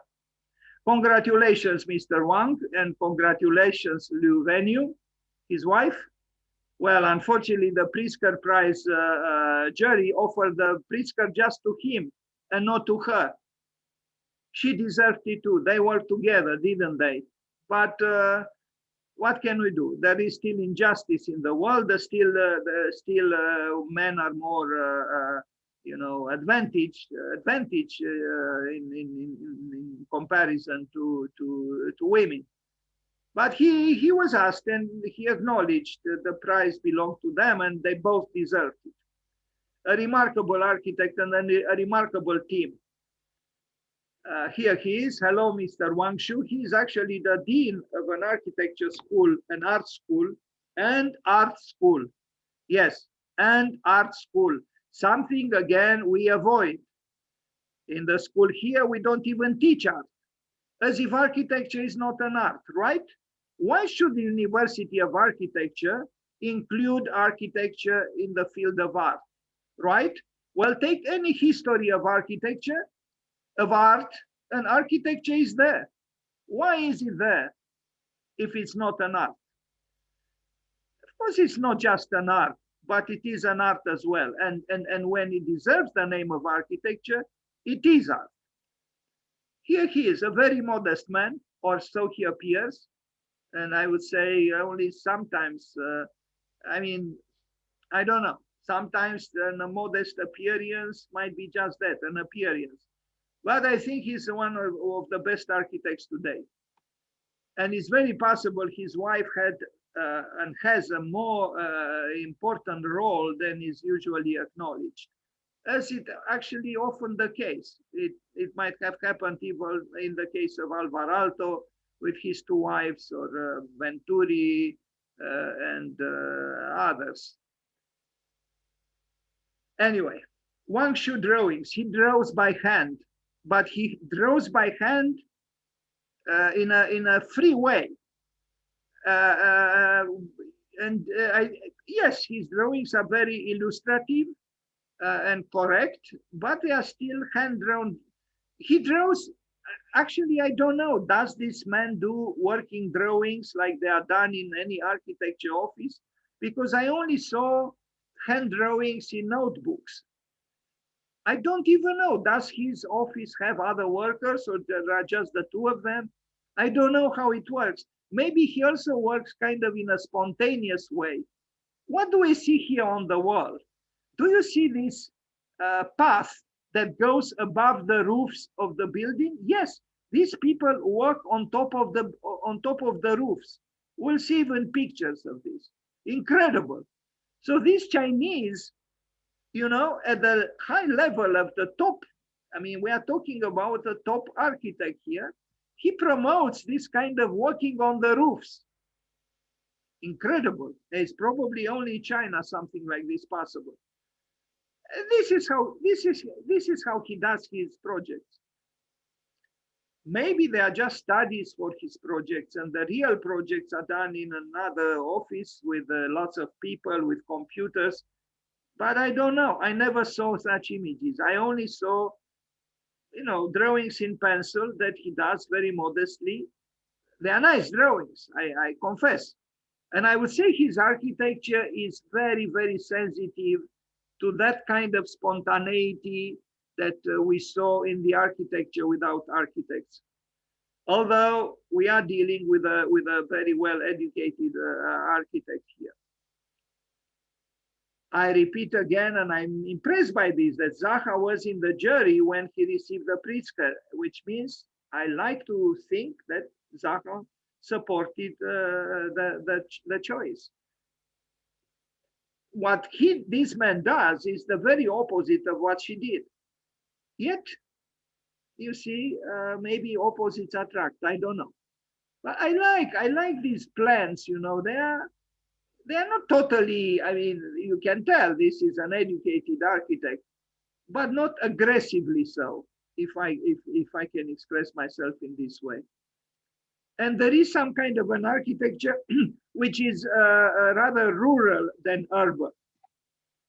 This man was very, very critical, and is very, very critical of the assault on Earth that China as a world power now is doing through its excessive quest for becoming number one, so to speak, and its quest for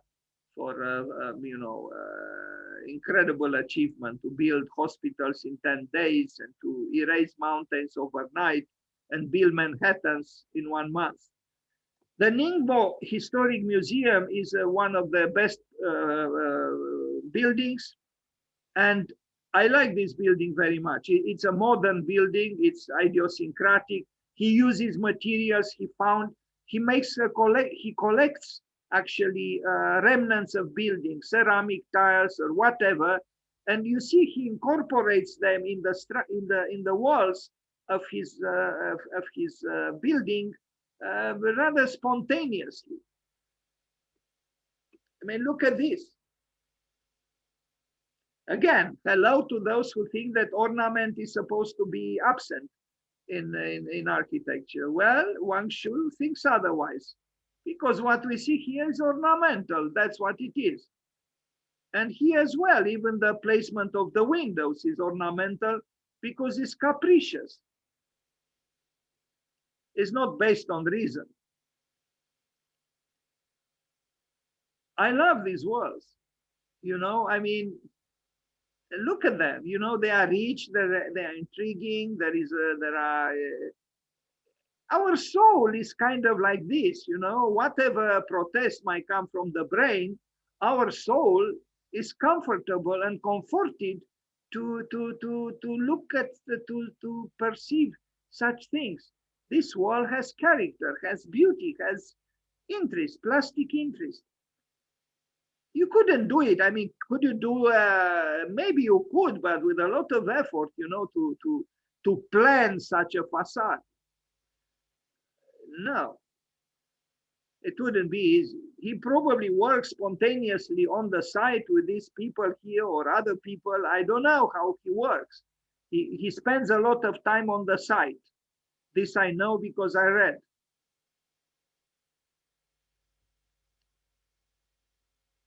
The modernity is not banished from his work. His work is modern. It belongs to our time.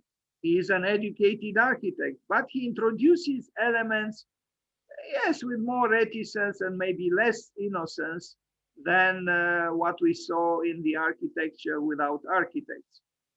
Still, he tries to capture something of that, I think. Look at this wall here. I don't know exactly how he solves problems of maybe this is just ornamental, ornamental skin, and behind it is a very well isolated wall and so on. But I think no one could contest that this kind of wall is pleasing, is interesting, and he also uses, recycles found materials. So they are not sent to the garbage, they are used. And in this, I think, is in itself a noble gesture of not of losing as little as possible.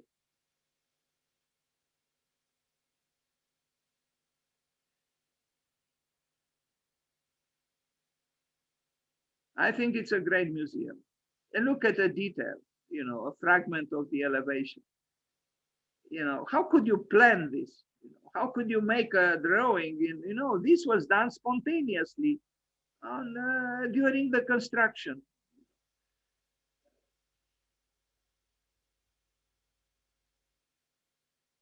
Memory is important to connect with what preceded you, and these materials which belong to different buildings in the past are given a new life in this building.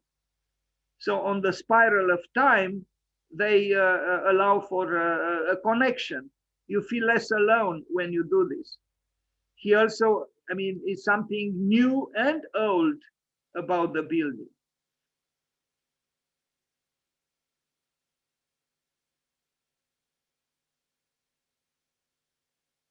Just think of the builder who would place these little things here, whatever they are, or here. Look at this, Just think of the one who builds this and who does this. You need care here, because they're all of different dimensions. Look at what is going on here. There is a lot of affection for the building to do something like this. And the builder the builder becomes more than just a simple, tool in the hands of the planner. I imagine that not everything here was decided by the architect. He probably generated a strategy, and the builders, the workers who worked on the building, were allowed a certain degree of freedom to invent themselves. And this is also important. Are we thinking of the poor builders who only literally, they don't invent anything. They just take the plan of the building, the prescriptions of the architect, and tries to respect them ad literam, without any contribution, artistic or otherwise. Of course, there are betrayals. I know the builder not very often doesn't build exactly as you want, but the prescriptions for that are there, and even the legal prescriptions.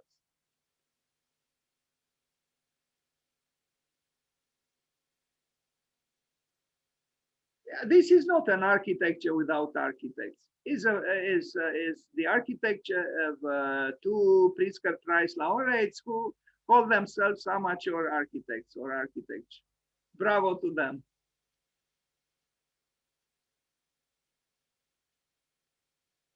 Again, let's not forget, amateur comes from amare, to love. A campus, the Academy of Art, phases 1 and 2. This is also Chinese architecture. This man builds in China.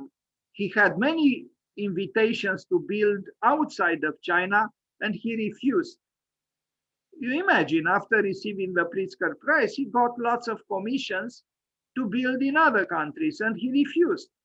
He refused because he understood that he is best building in China. A wisdom which probably Alvar Aalto didn't have, although his MIT dormitory in the United States is a good building. But other, a library he built in Oregon is not as great as the ones he built in Finland. Also, what he built in Germany is not so good as what he built in Finland. So maybe Wang Shu was wise when he said, "No, I will remain in China and continue to build in China." Now, look at this. Now, I would like very much to have a discussion about, in this country, in Romania, we don't allow for exterior corridors. Here is not only that we have an exterior corridor, but it's sloping. It's not horizontal. I mean, I was told that in Romania it's not possible because of the climate. Come on, we don't have a harsher climate than in London or in the Scandinavian countries. Why is it that we don't use accesses from exterior corridors just like we have here? It's dogma. That's what it is. It's dogma. When it's known that an exterior corridor allows you for a double cross ventilation inside the apartment, if you are talking about apartment buildings, it's very easy to create blocks of flats with access into the apartments from an exterior corridor, which could also function as a gathering place for neighbors to talk outside, to smoke a cigarette, to even hang clothes instead of, for drying, as opposed to do it, on the main elevation of the building. It's very convenient. Why are we refusing it? Because of dogma. A dogma which Wang Shu didn't have to deal with. This kind of thing would be totally inconceivable in our country, totally, but not in China. And I think it's beautiful. Just imagine you lived here and you entered, I don't know, let's say from here, and you went all the way. It was almost like, walking up the hill and down the hill. And you'll see other examples where they work actually on the roof. But we don't learn from amateur architects, do we? Who cares they receive the Pritzker Prize? We don't learn from them. Look at this. This is the joy of creativity, allow for certain things to happen, and don't think so rigidly and frigidly and in a sterile way. No, no. You know, the functionalist immediately, or the malicious professor would say, wait a minute, when I walk up here, I pass by this window and I can even break into, or I can look into, or, you know, only, you know, trying to catch mistakes, so to speak, you know. Life has such things. It's okay.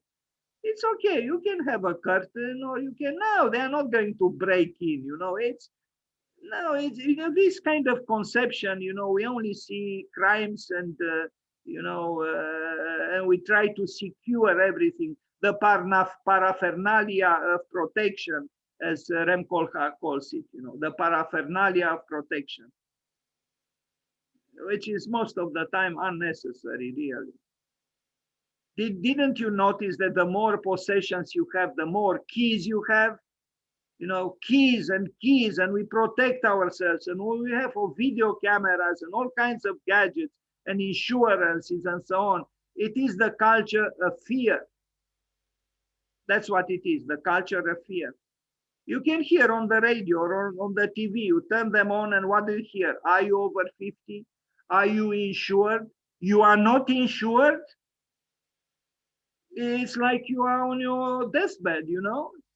Aren't you insured? Well, those people who did the architecture without architects were not insured either. Nor was Friedrich Nietzsche, who said, live dangerously. I'm not a courageous man, but I admire those with courage, you know, and maybe courage is defeating fear. We live in fear, all of us. We can't imagine today, even in Romania, living without insurance. You know, insurance. And again, the paraphernalia of protection. Look at this wall here, done by Wang Shu, joyously so. Of course, the rationalist would say, wait a minute, how do you explain this opening? Why is it this shape? Well, you could also ask God, why did you do this tree this way? No? And what do you think God would answer? Give me a break, sir. Leave me in peace. That's what God would say. The same, the architect, the amateur architect, would say, sir, I'm sorry, I'm an amateur architect, okay? Being an amateur, I'm allowed to play like this because I don't know. I'm an amateur. I'm not a professional, okay? So I do it. Allow me to do it, okay? And please don't be envious that I get the Pritzker Prize and you don't get it. Please. Now look at this.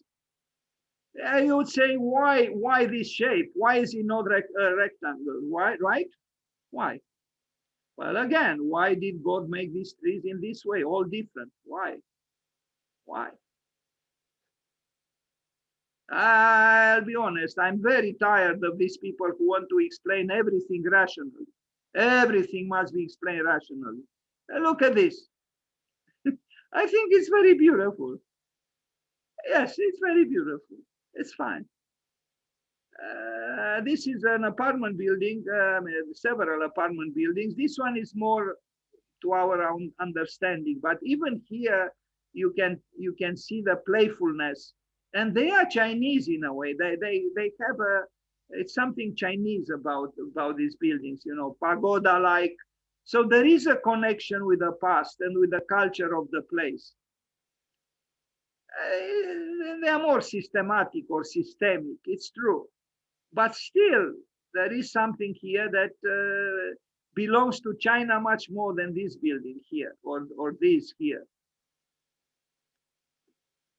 And look at the plans. I hope I have no. Sorry for the resolution, but you can still see that he is actually an educated architect and is able to negotiate between spontaneity and his knowledge of architecture. Other plans, I think Alvarado would have liked them too, although the culture here is not Finnish, but Chinese. Nah, I knew I forgot exactly where the plans, better resolution.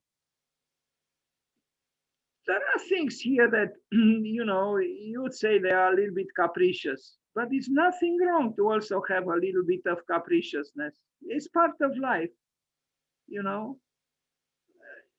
The idea that everything must be justified rationally is, I think, dubious and in the end unproductive, and certainly would not bring you the priesthood. I know that it matters so much, but it does say something, you know, a level of recognition.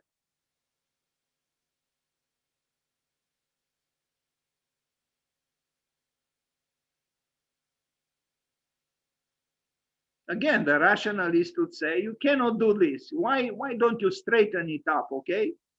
Make it clean, man. Don't do it like this. Why you complicate matters? The engineer will get mad and everybody will get mad, but not Wangshu and Lu venue and, you know, not the jury of the Pritzker. Now, someone built here, I don't know if they did this above. The Chinese sometimes allow themselves all kinds of poetical licenses, so to speak. Apparently, they have a lot of freedom to do whatever they want in China. You know, this kind of plans are inconceivable in our place. From 2003, they also built some experimental buildings for, I don't know, exhibitions or, yes, you could very well say this roofing is overwhelming what is underneath, maybe. And, you know, why is it not flat? Why is it not a terrace jardin? Would ask Le Corbusier. Well, because this man loves the old roofs of his childhood or of his country. Okay, that's why, Monsieur Le Corbusier. What about that ladder there? You know, what is he doing there? Well, a man likes to climb on the roof. The Chinese love to be on the roofs for some reason, strange reason, maybe. Anyway,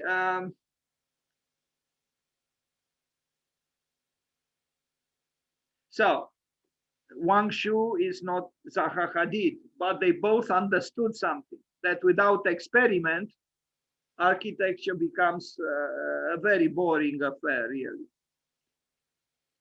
If we just repeat what other people did in the past, you know, and without any kind of change. Look at that tree, how it goes through the roof. You know? By the way of this, there is a detail at Falling Water by the famous building by Frank Lloyd Wright, which is often not known or forgotten.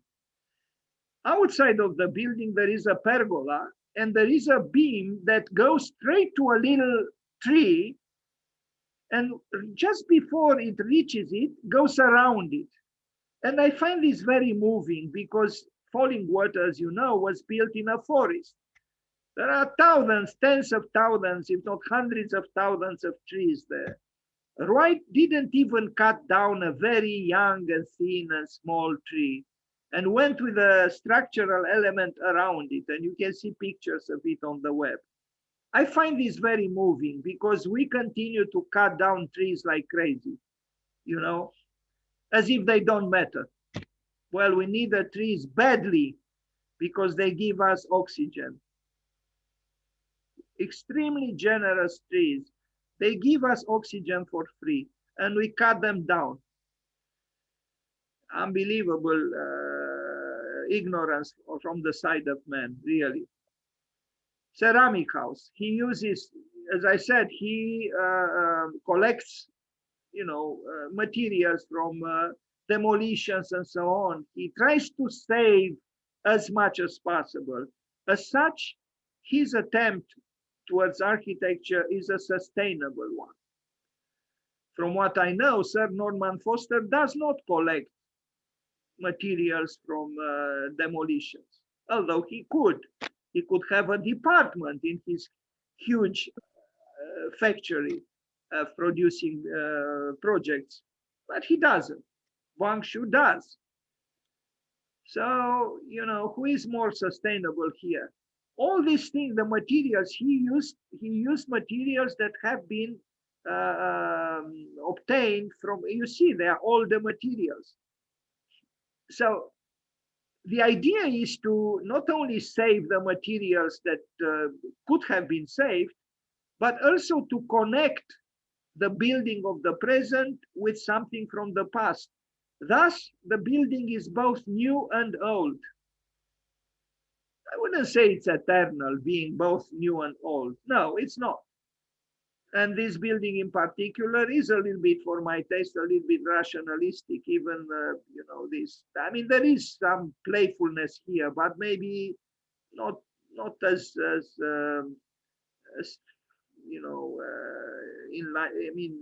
joyous as in some other examples. It is a rationalistic experiment, but it's still an experiment. And you would say I have a strange psychology, but I like even these, maybe still during construction, these so-called unclean portions of the building site.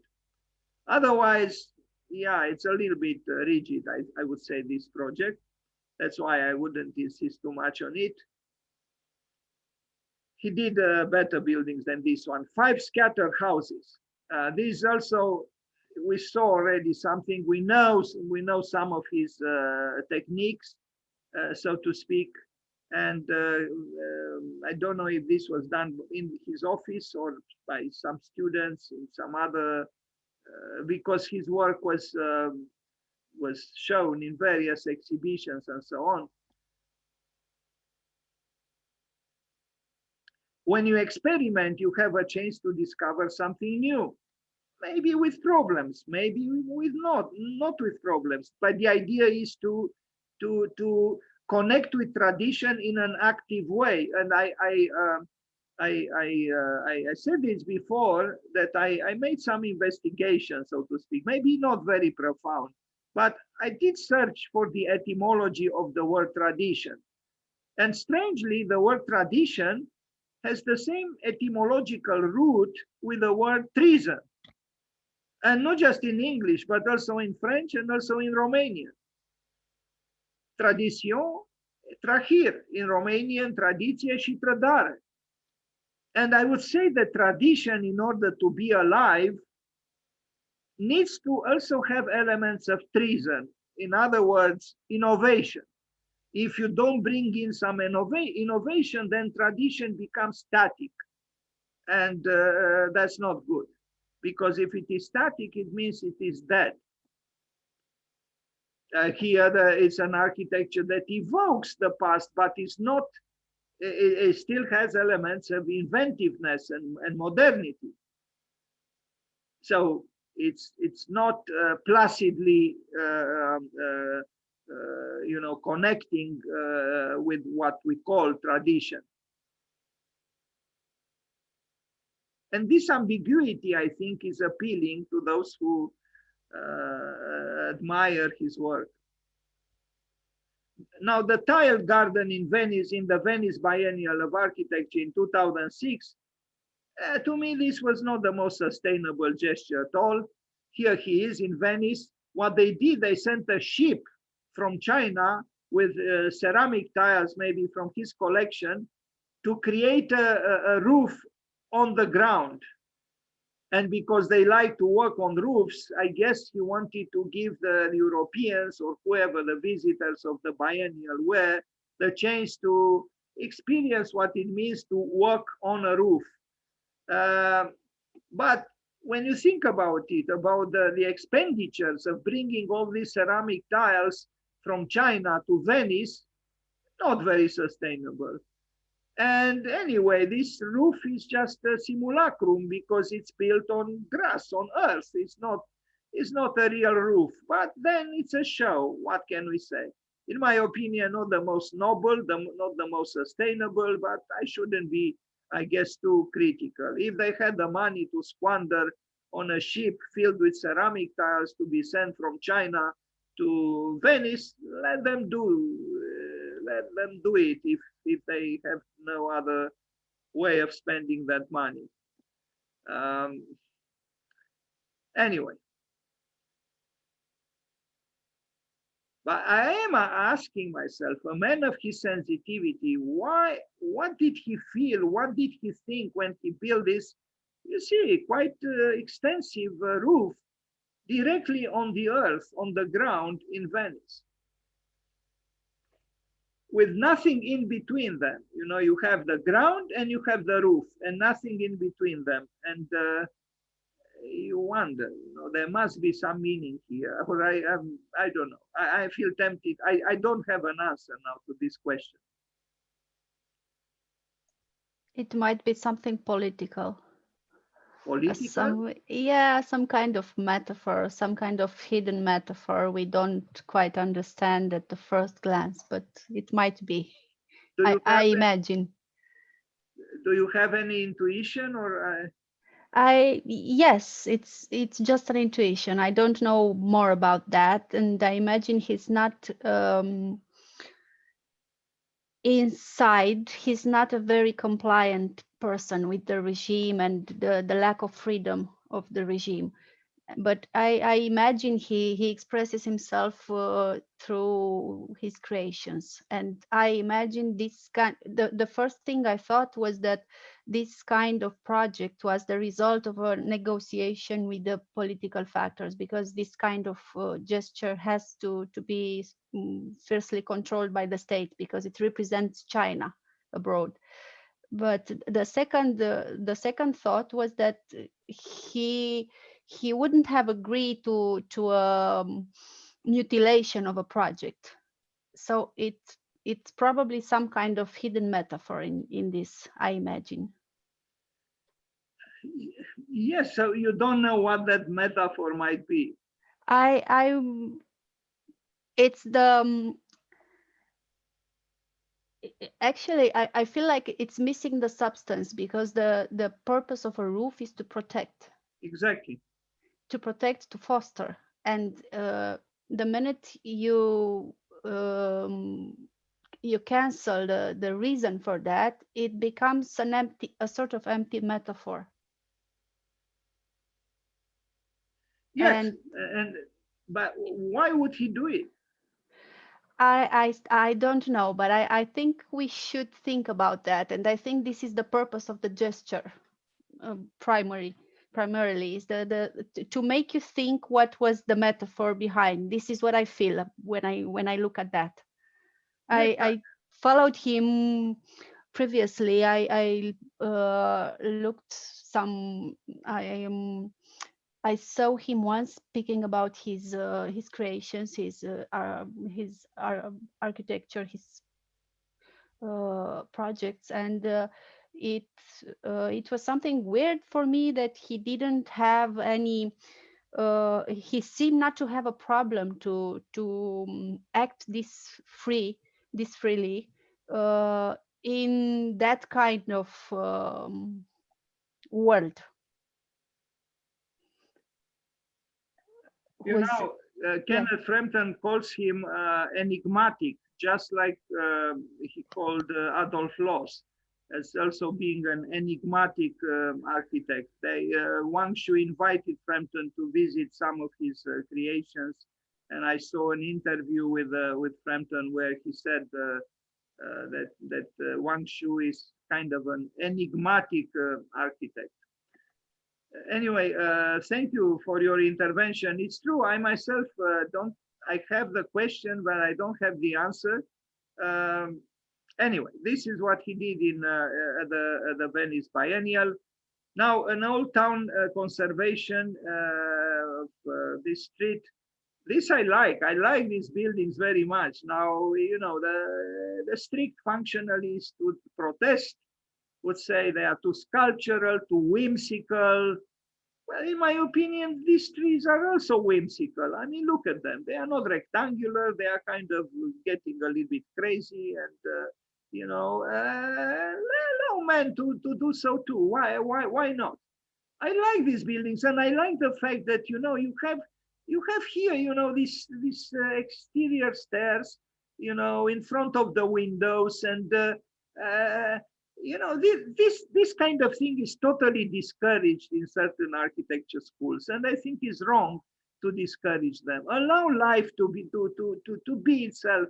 You saw the buildings in the architecture without architects, you know, how free they were and uninhibited. Why can't we be like this, for God's sake? Why? You know, why can't we find some joy? You know, he found some joy, and look at this building, you know. Why does everything have to be, you know, flat at the top and with vertical walls? Look at this. Look at this, you know, almost unacceptable detail here, you know. But why not? I mean, is life just straight? Is life just right angles and straight lines? No, it is not. So I admire him for this, you know. Yes, he can use also, I imagine he also did this, you know, he can use right angles too, but he can also work in this way. I like these villas, you know, and I admire the Chinese that they allow for something like this to happen. Bravo to them. Look at this. Look at this wall here, you know. I think any sculptor would have loved it and would love it. Why not? This brings variety to the street, to life, to people, to it's a celebration of variety, of difference, of difference. And look at this roof here, you know. Again, the functionalist, the strict dogmatic functionalist today, you cannot do this because here there will be an accumulation of snow. It's true. It's true, but you can find ways to have the melting snow go down in a quite civilized way to the earth. You know, where there is a will, there is a way. And look at this house here. It's joyous. It's different. It's you know, medieval in a way. You know, it's you know, it's a different kind of sensibility, and I like the fact that China allows for such things, and that an architect like Wang Shu can function there. Look at this. But that's why he got the Pritzker with you know, yes, Lacaton and Vassal again got it. They got it because, you know, we think that they are anti-stars or non-star architects, but it's not true. They were quite known and famous, and that they gave conferences everywhere, including in Bucharest. So, you know, it's, in my opinion, there is a level of hypocrisy there, but because I don't think Lacaton and Vassal are truly the symbols of non-star architects. If Pritzker really wanted, the Pritzker jury wanted to offer some prizes outside of the orbit of the star architects, they could have gone very easily to Bangladesh, where there are some beautiful architects there working very modestly with truly in a sustainable way. But no, they went to the Frenchmen, of course, still the Western world. Yeah, there are exceptions like Aravena, but Aravena was you know, part of the system. No, he was in the jury himself. And, anyway, they offered it to Doshi, and I'm glad they did. I love Doshi in India, but still we are talking about a star system. But there are exceptions, or I don't know if we can call them exceptions. Amateur architecture, in a certain way, they are exceptions, in a certain way. I like this roof here, I really do, and we'll see some other pictures of it. And this sculptural house is, you know, a building that many would say is, you know, not respecting the context or whatever, because we want everyone to be like everyone else. The exhibition hall of the Imperial Street, this is with this, you saw a picture before from the outside, a great roof here, you know, someone maybe is taking pictures here of, I don't know.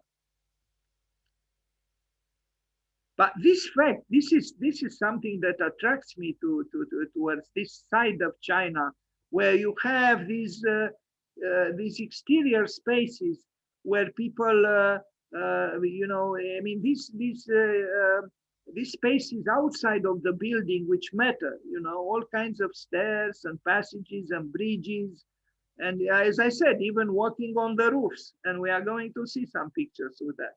if we were not yet convinced by what he did in Venice. Now, I know that some people think that modern architecture should not have sloping roofs, period. That we are supposed all to have roofs like here, you know, flat roofs. But this is a sloping roof, and on the other hand, is very contemporary or creative.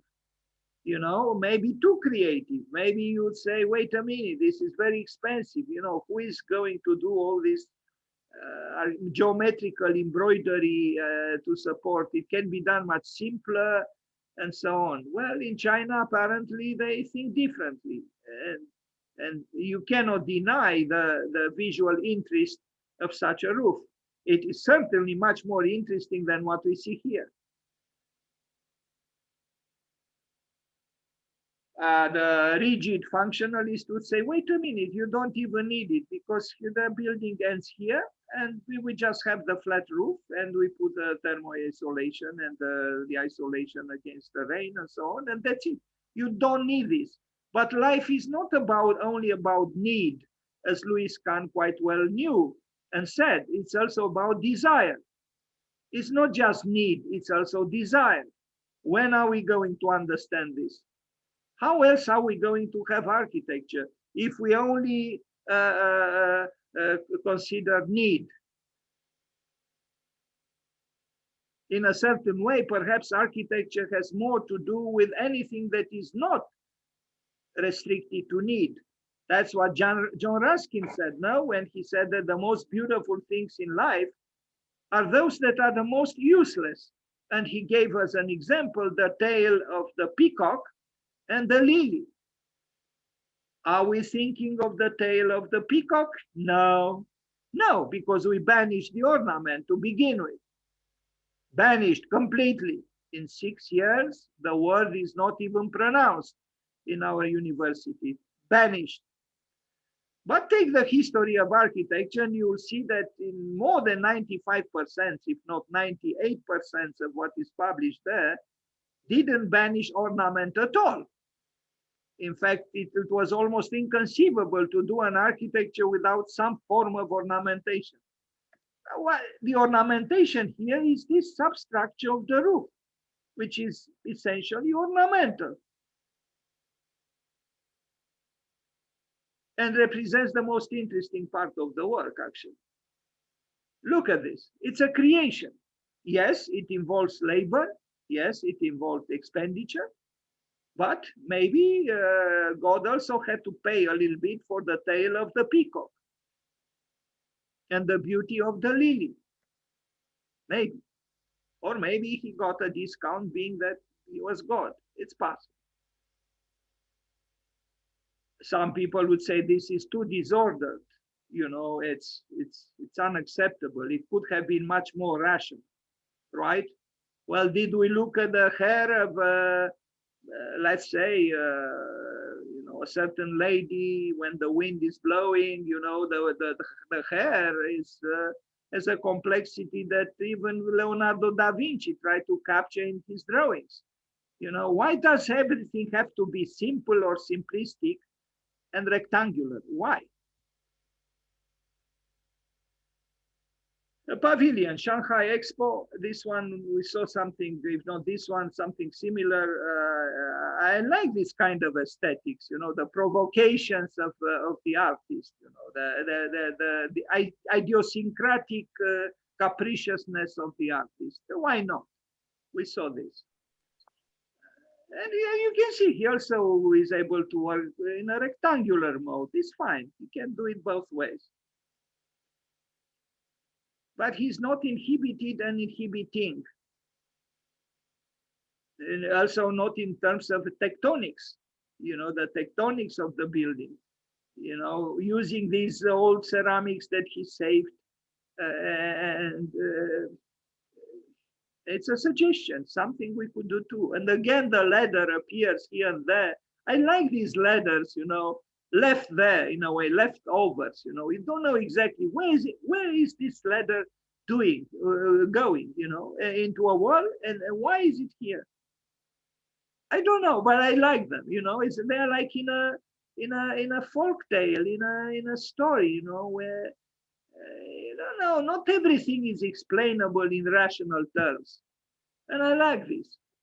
Why should we explain everything in a rational way? Why? Let some things unexplained or even unexplainable. Drawings in his notebooks, very beautiful notebooks, really. And the architecture is beautiful too, I think. This is what I suggested to the second year students in their project. Do a project which connects with your site, almost at the point of where you do not differentiate easily between your proposal and what is there. This is what we see here. We don't know exactly. I guess he worked here, but this existed, he worked here. There are some just fragments, some interventions that are interlocked into a labyrinthical system, but not in, I mean, they are not aggressively standing out. I like this. And this was done at the university in the United States, actually, this simulation, in a way, is not his work. A bus stop in Austria from 2014, although I said he didn't accept commissions, but this one he accepted. It is such a small work. But look at this small bus station, if we can call it a station, really. Why did he do this, really? And this man is mad. I mean, he's totally irresponsible. He probably likes to drink. I mean, this is totally irrational. Why did he do it in this way when he could have placed just a simple pole here, a little tube, metallic tube in the corner, and the job would have been done? Why did he go through this complication here? Again, we asking stupid questions again. Again, why did the peacock why does it have that tail? No, I think architecture has room also for some capriciousness. It's fine. In fact, the most interesting thing here is exactly this: the tail of the peacock right here. It's fine. It's fine. Look at it. It's fine. I mean, what would life be if everything was rational and straight and rectangular? It would be a bore.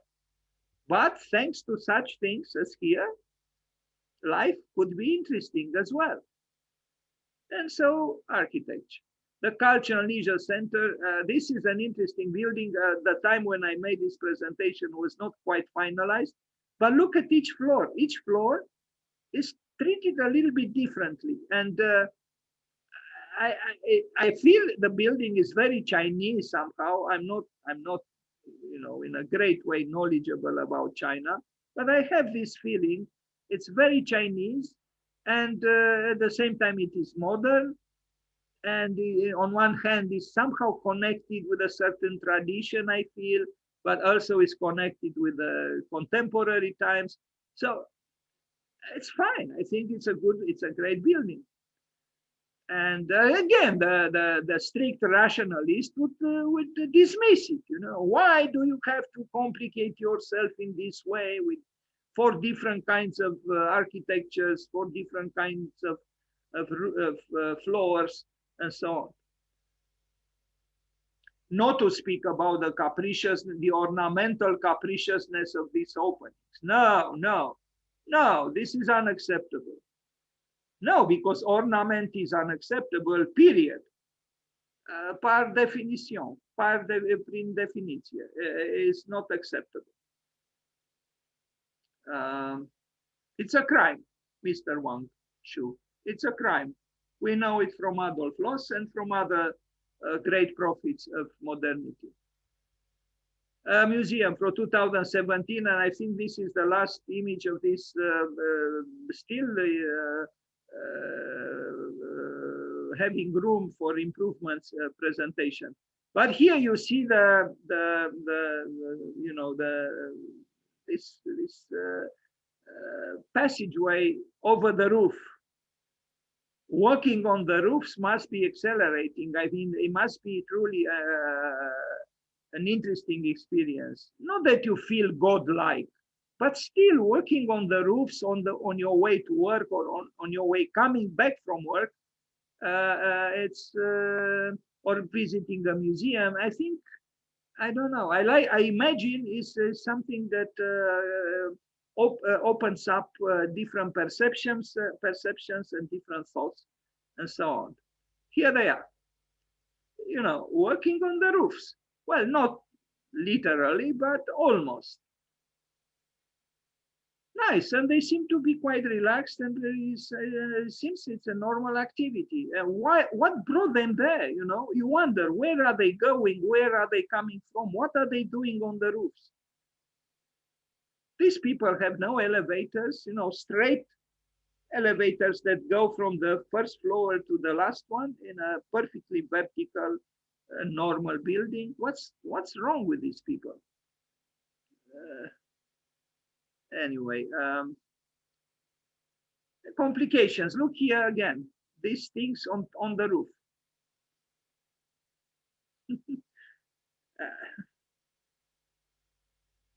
But if I live there, if this was, let's say, an apartment building or a complex, a housing complex, and if I went to work, I probably would have liked to work like this, because I think it would have inspired me somehow. Look at that.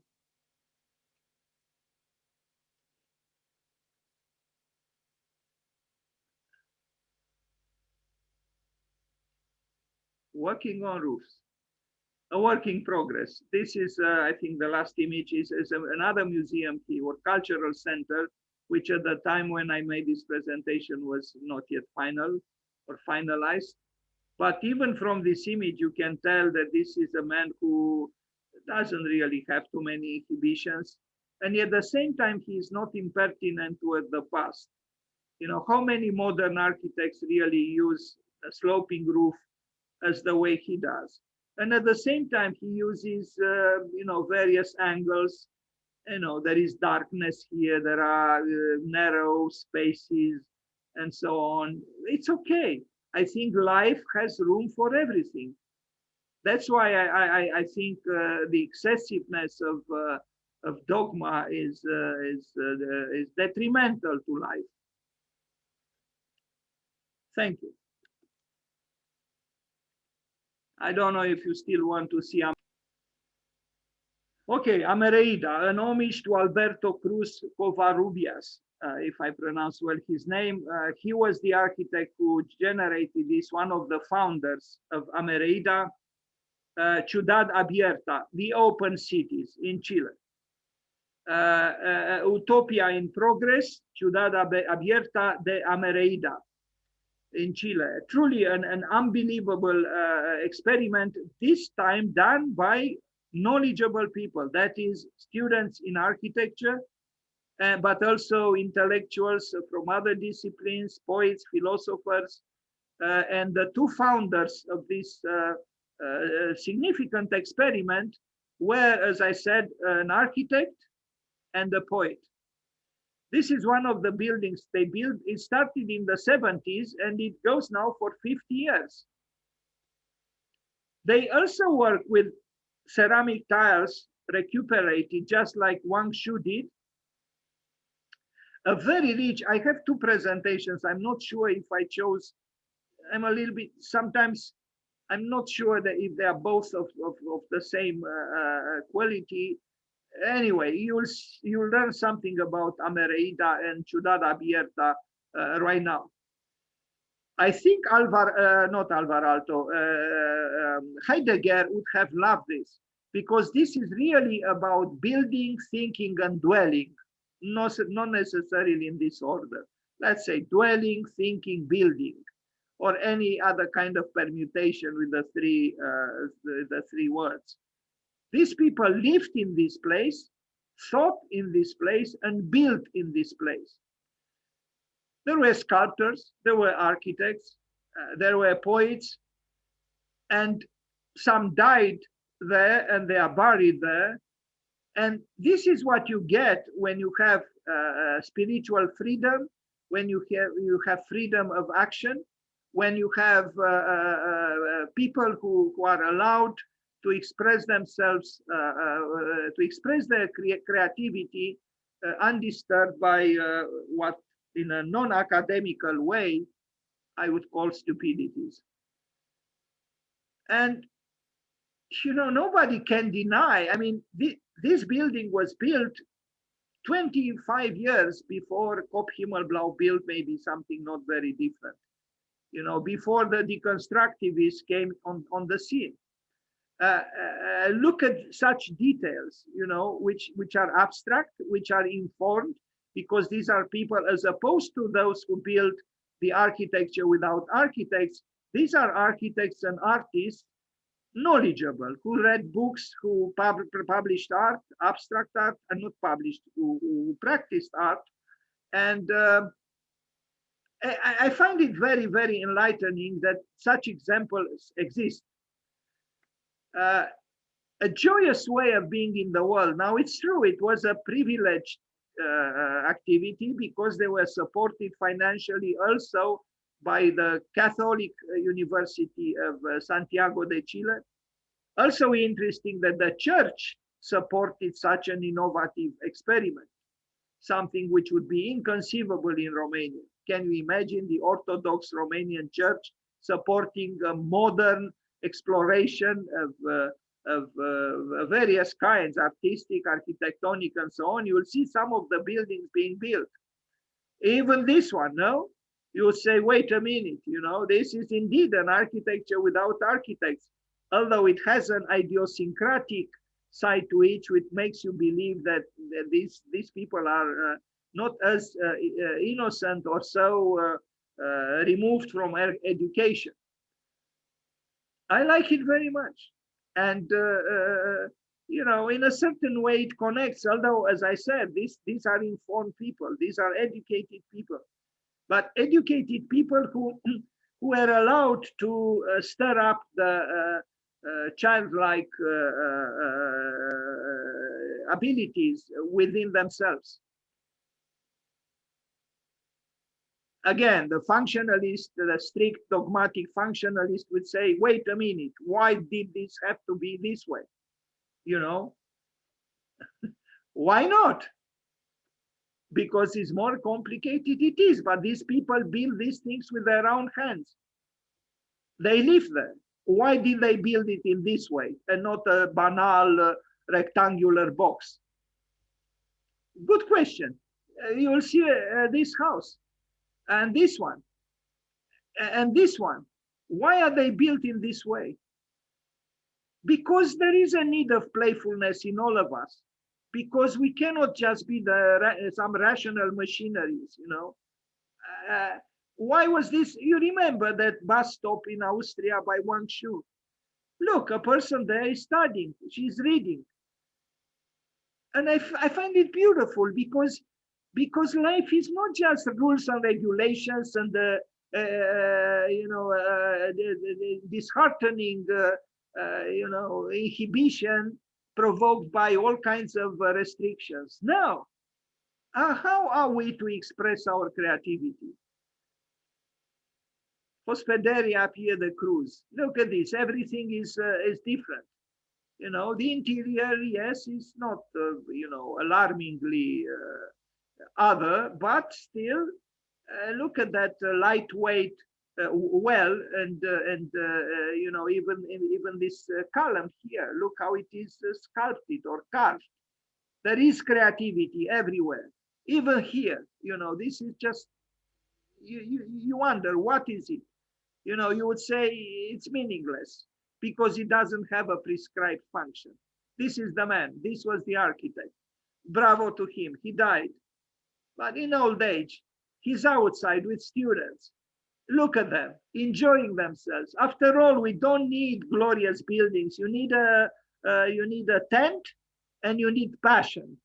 Well, not in this order. You need passion and you need curiosity. If you have students who are like sponges, you know, desiring knowledge and curious about many, many things, you get beautiful things, you know, and you know, I gave here in university in Bucharest more than 500 I made more than 500 presentations, most of the time with around 5 people out of 2,300, counting the assistants and the professors. When I was able to get more than 5 people, I was happy. Look at these people, how many are here, you know? This shows curiosity, shows passion, shows desire. And this is what you get when you have creativity, when you have exuberance. For Frank Lloyd Wright, I keep saying creativity equals exuberance. If you don't have exuberance, it's because you don't have creativity. They are interconnected. And we don't have most of the time exuberance. I'm sorry to say it. Here you have exuberance. Look at these people, you know. They are there on the sloping surface of the hill, and there is work. Yes, they work. They work, but they create. And when you create, you don't even remember sometimes that you are hungry. I remember our students when there is balul bobocilor. They are the same way. They can work during the night and forget to eat. Why? Because they express their creative energies. They express that hidden side, that repressed side for a day. Because afterwards we go back to rectangularity and restrictions and so on, and uncolorful and uncolored walls and parallel desks. This is what you get when you have freedom, a genuine curiosity, you know, not fighting for grades and credits and points. No, a genuine curiosity for intellectual matters, for artistry. You can tell, look at them. And this is not the United States or Switzerland or England. It's Chile. But it's something that we don't have. I mean, I'm talking about my country. Godofredo Lomi was the poet, one of the founders of the two founders of this thing. Here is the poet. And what a beautiful conjunction between a poet and an architect. You need vision, you need even a utopia, you need dreaming. You cannot live within the strictness of a life governed only by need. It's impossible. Desire does exist. And we should acknowledge desire and work for desire as well. I'm not saying no, to totally neglect need, no. But we shouldn't allow need to suppress desire. The Open City, founded in 1970, is a field of architectural artistic experimentation born of the need to have a space to develop the project of joining life, work, and study. Beautiful verb, to join. Joining, just as E.M. Forster said, only connect. Only connect. If we could collect life, work, and study, I would add something else here, play. Because if you have work without play, you are not creative. You are supposed to have both work and play. Homo ludens. You cannot be creative if you are not a homo ludens. That's what we banish from most of our lives, pleasure, joy. If we don't play, how are we going to be joyous? We are only so-called joyous in the weekend. But the problem is for 5 days during the week, we do work without pleasure. And then 2 days in a week, the weekend, we have pleasure without work. In other words, we don't produce anything. We go to the adventure park, that is when there's no pandemic. We watch the TV. In a way, we lose 2 days of our lives. But if you bring joy and play within the work, then by joining them, in fact, you don't need a weekend any longer. I keep saying it. A great school is the school where the students, when the vacation comes, become saddened because they love the school so much that of course they are saddened when the vacation comes. They would like the school to go on forever. That to me is a great school. In 1965, a group of architects, designers, poets, artists, and philosophers. Yes, philosophers. Are we inviting the philosophers in the school? Of course not. We don't even invite the artists. We don't even invite our colleagues from urbanism or the faculty of interior. No, we are totally segregated. So again, these people undertook an exhibition through the South American continent from Cape Horn to the Santa Cruz Sierra in Bolivia. The group was moved by the vastness of the territory, which led them to develop a reflection on being American. And I'm glad I say American, because usually in the language, we refer to the Americas as being only the North Americans, which is false. It is from this fundamental experience embodied through the poem of Amereida, or Eneid in American, South American, that Ciudad Abierta was born, a city that faces the Pacific Ocean and which collects the poetic gestures through interventions, actos, but also by spoken word.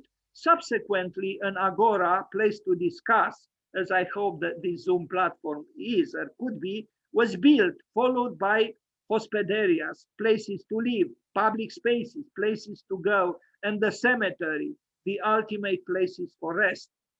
Ciudad Abierta in Ritoque, Chile, a few kilometers north of Valparaiso, a group of architects created in 1971 a place where architecture leaves its mathematical and rational hegemony to be closer to nature again. And I can only applaud this. A space of experimentation where poetry is needed as an act intended by the founder, Chilean architect Alberto Cruz, and the Argentinian poet Godofredo Yomi. The winding road stretches to Ritoque, name of the village near the Ciudad Abierta, along the Pacific coast from Valparaiso, and then moves away to cross a huge stretch of dunes. And look at one student, futuristically playing on the dunes. In this area of 2,070 hectares, where marine vegetation breaks the uniformity of the stretch of the sand, one discovers surprising buildings of imagination. The first word is imagination, not necessity, imagination, closer to science fiction. Sandy paths lead to different constructions, facades, shapes, sails filled by the wind, like a spaceship that seems to have asked from a neighboring star. Wooden house whose roof recalls the ocean waves very close. Influenced by Mallarmé, Rimbaud, and André Breton's surrealism, the founders, some of whom teach at the Catholic University of Valparaiso, wanted to enroll in the tradition of Le Corbusier and make architecture a way of being and thinking. By the way, Le Corbusier didn't think architecture is a profession, but a state of mind. In other words, architecture for Le Corbusier was not to prepare prestator de servici. The Ciudad Abierta must be a laboratory, a cooperative of businesses without social or economic link. And this is a little bit problematic because it shows a privilege. An area of freedom of expression and creation on leading architectures and sculptures that cannot be conducted elsewhere because of dependent rules, urban habits, or lack of political will, or simply because they were too bold. The audacity of the works is the result of the status of a philosophical and poetic spirit that reigned in this form of cooperative to make possible the vision, the imagination of each member. Each hospederia was built to house its architect, the sculptor, or poet, performed without a plan. Again, without a plan, just like in architecture without architects, otherwise succinct and thought by word. These constructions, 15 by the time when this text was written, now there are more, are meant to be light and constantly changing. Moreover, some scaffolding remains and blends into the construction. If one disassembles it to improve or revise the forms, the materials are recovered, just like in the case of Wang Shu, and used for other projects. A workshop helps prepare for this. One room called the music room served as an agora where people congregated without hierarchy, without power, without doctrine, just enough to organize and give birth to each of visions. Some courses of the Valparaiso University of Architecture were given there, some unfinished sculptures made of wood, stone or iron link the buildings together. Because of their respective isolation, in this vast sea of space, they retain their character and poetry. Within the dunes, a cemetery or rather a work of art. There, among other members of the early days of the Ciudad Abierta, lay Godofredo Yomi and his wife Ximena. So one of the founders was buried there. And now we see the students working on these dunes, playing near the ocean. And it moves me this, I look at something that we do not have. We do not have because we are so trapped in the prose of imagining that life is reducible to just so-called earning a living. It's not. We have to earn our lives and not just a living. If you earn a living by betraying life, you are losing your life, actually. I know we all have to earn a living, but it's not enough. The most important thing is to earn one's life. And these people earn their lives by building these things. Look at them here, playfully and in a visionary way, almost futuristic way. This is what you get when you have living in the same place, thinking in the same place, building in the same place, dwelling, building, thinking. Look at them, some kind of a new Bauhaus. But the Bauhaus here built much more experimentally and interestingly than, Walter Gropius, you did in Bauhaus, in Dessau. So now I'll show some buildings that they built here. And it's not just the building, it's also the space outside the building, the so-called environment, the landscape. They worked on, and look at this, you would say this is from some kind of a futuristic film. No, it's, why did they need this? Well, they need it just as the Bauhaus students need it, where professors and students enjoy themselves also playfully. You need playing. Without playing, work becomes a bore. It's a simple truth. That's what it is. Sala de Musica. We saw this picture. This is the building already built. Again, the rectangular mind would say, would protest. Why was it necessary to build it this way? But I find it interesting. I'm sorry. I find the building interesting,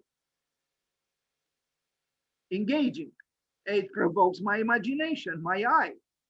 It makes me want to do something interesting too.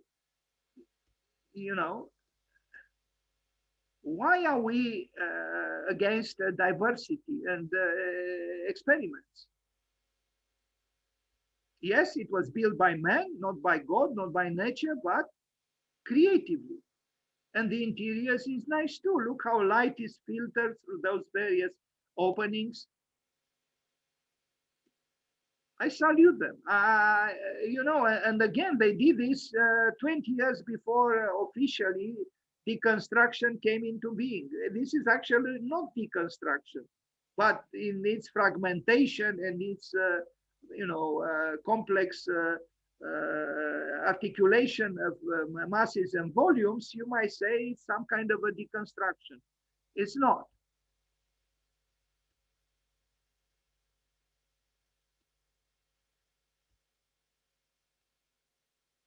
They were pioneers in a way. And if you deprive architecture of the quality of being an adventure, then you cannot really be a pioneer.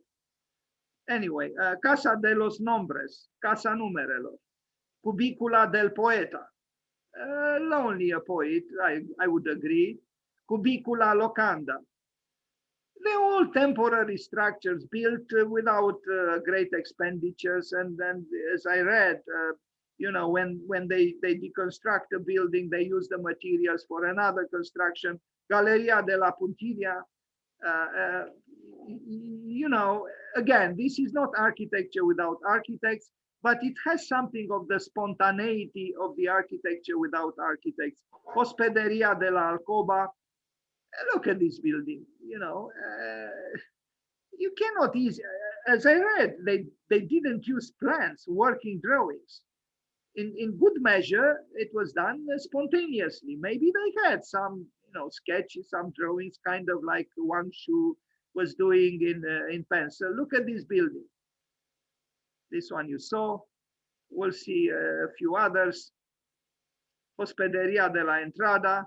I like this building in its fragility. Again, this is the architecture that is the opposite of the monuments erected by the Roman Empire or any other kind of empire. This is not an imperialistic architecture. This is a Taoist architecture, if I can call it so, referring to Lao Tzu and his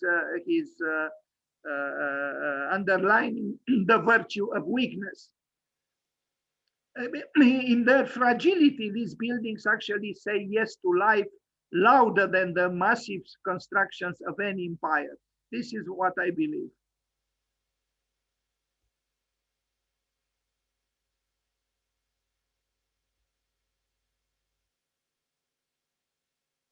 I see desire here, I see aspiration, I see longing, or to use a Romanian word, dor. And I don't see dor almost at all in many of the buildings we build.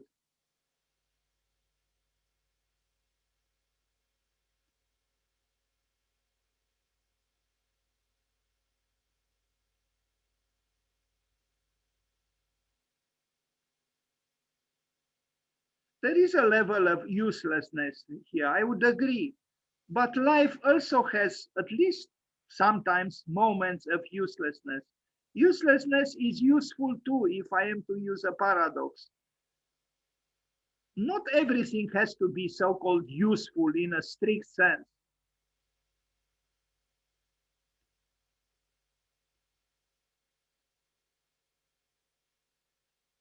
Hospederia de la Puntilla, again, there is a level of visual complexity here that the rationalist might find uncomfortable.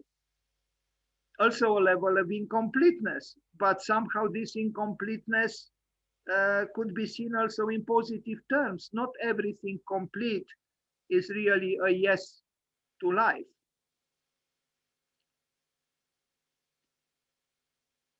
Even the ruin has its meaning. They had families there, children were born there, they lived there, it's fine. There are books.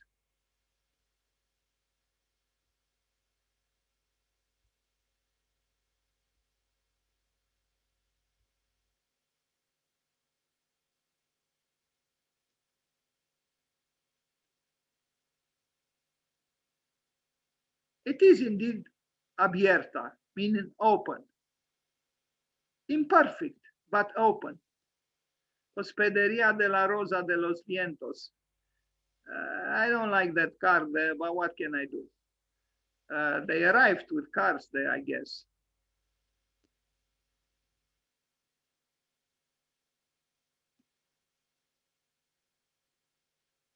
This kind of intellectual communism in a way, because it's something like this, no? This community animated by democratic ideals and kind of a left orientation, no? Living together, and not really about possession, about possessing, about having, in a way, turning their back on capitalism. It's an experiment that is you cannot describe as being serving the demonic machinery of capitalism. Hospederia de los Diseños.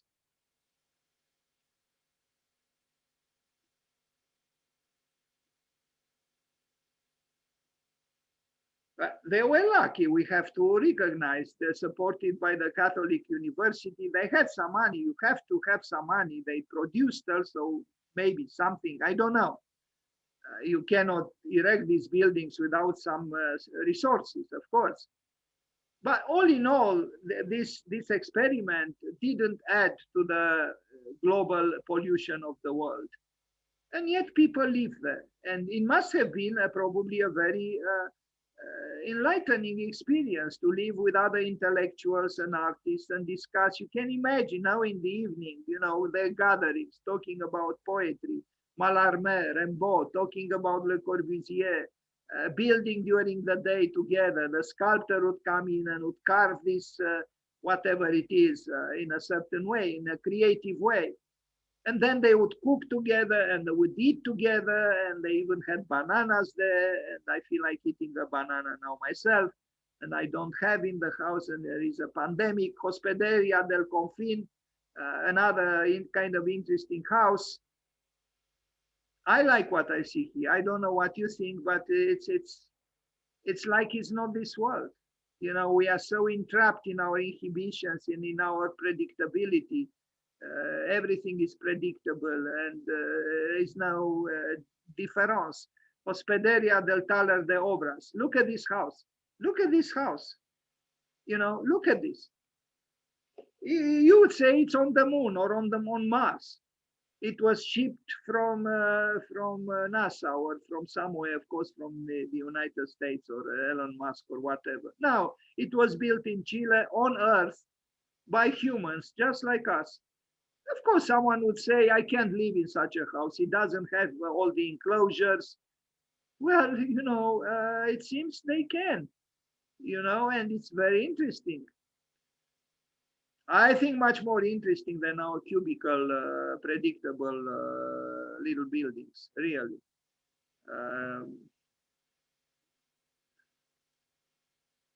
Both inside and outside. It's also about becoming, it's not just about being. So processuality, the act of becoming becomes part of, it's not just the target, you know, the grand opening of the target, the goal. We erected the white cube and we make the grand opening, and that's it.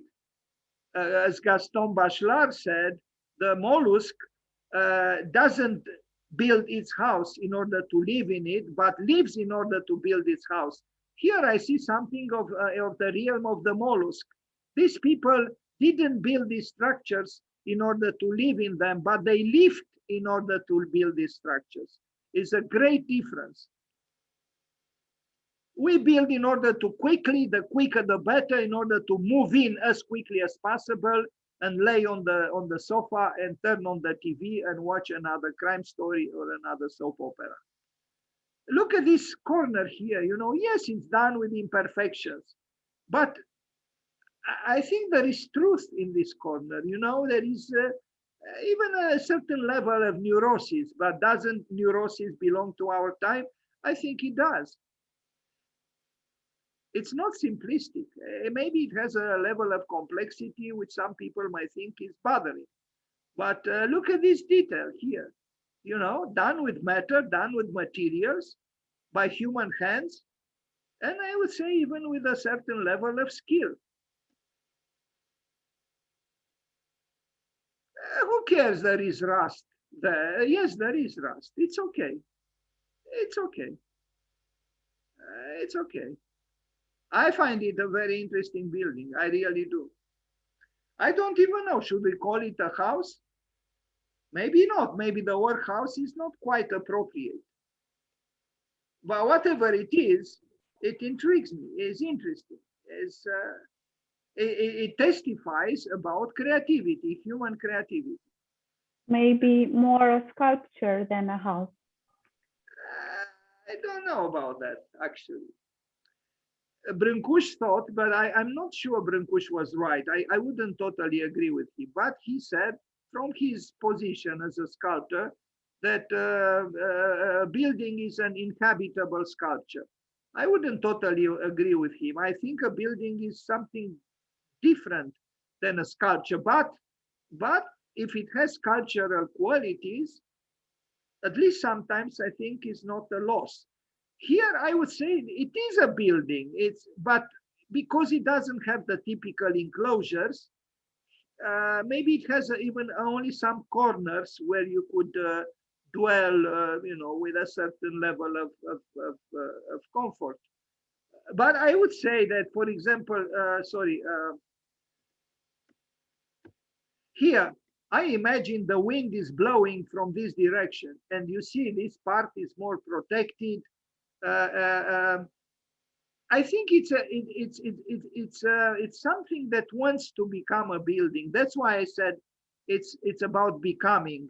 Maybe it didn't yet become a building, but it is in the process of becoming a building. It's a scaffolding that seems to desire to become a building, and I don't know. I like it. I would live here, to be honest with you. If I had the chance, I would put a mattress there, or I would sleep even on the floor. I don't know exactly how it is there in the winter, but during the summer, why not? Sure, with some great books around, sure.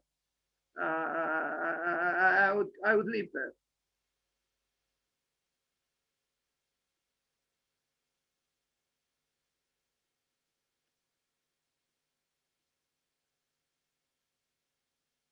But one thing we cannot deny, it is interesting, it is intriguing, it is provocative, it's interesting. The Palacio, this is Palacio Viejo. I think this is some kind of a water tower, as it is called. I don't know why it is called, maybe just to contemplate the water from its top. I think the person there on the sand is a photographer. I saw another picture with him. I think he's a him with long hair, but no, this is not the water tower. We'll arrive at it. Oh yes, here he is, or she's. I don't know. I have problematic eyeglasses, but whatever. He or she. I like these people. I mean, I don't know. I don't know them, but it's clearly they are artists, they are intellectuals, they read books, they read Friedrich Nietzsche, they build this sort of thing. And they inspire me. The cemetery, it's the cemetery. Even the cemeterio is creative, it's interesting. It's a meditation on life, the temporary life that we all have, longer or shorter, but it's a creation, and it's not banished from. It's kind of part of the whole Ciudad Abierto.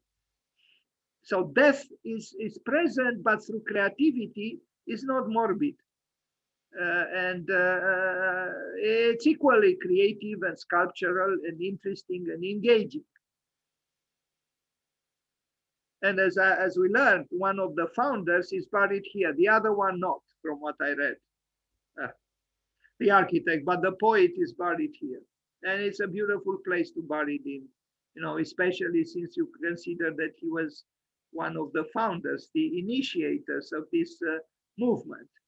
Maybe this is it, maybe.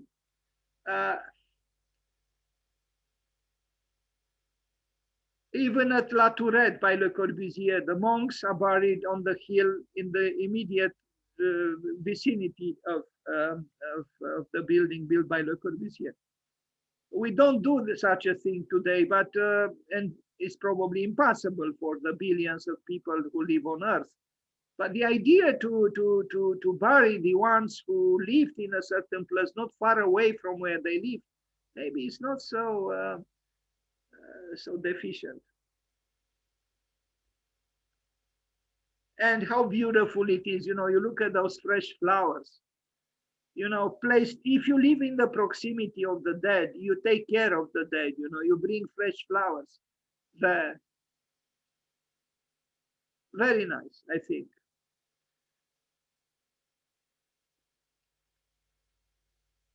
Just even one single flower matters.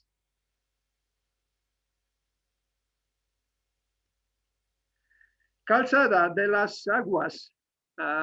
This is like some kind of a park, landscaped. I don't know. Maybe they just enjoyed. We don't have to justify functionally everything. Maybe Lebbeus was right when he said maybe we should build our buildings first and then learn how to live in them. Here, maybe they build this. They designed it. They built it. But the word to build maybe is not it's not appropriate.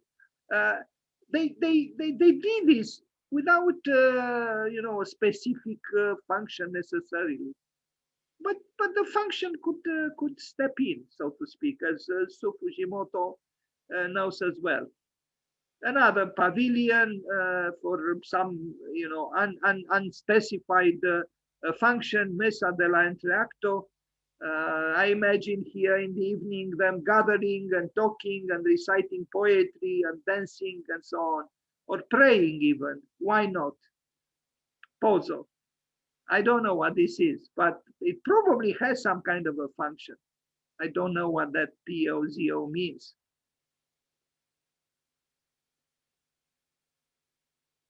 But it is a total work of art if we are to express ourselves in this way. Everything is, participating to everything else. They are interconnected in explicit or mysterious ways.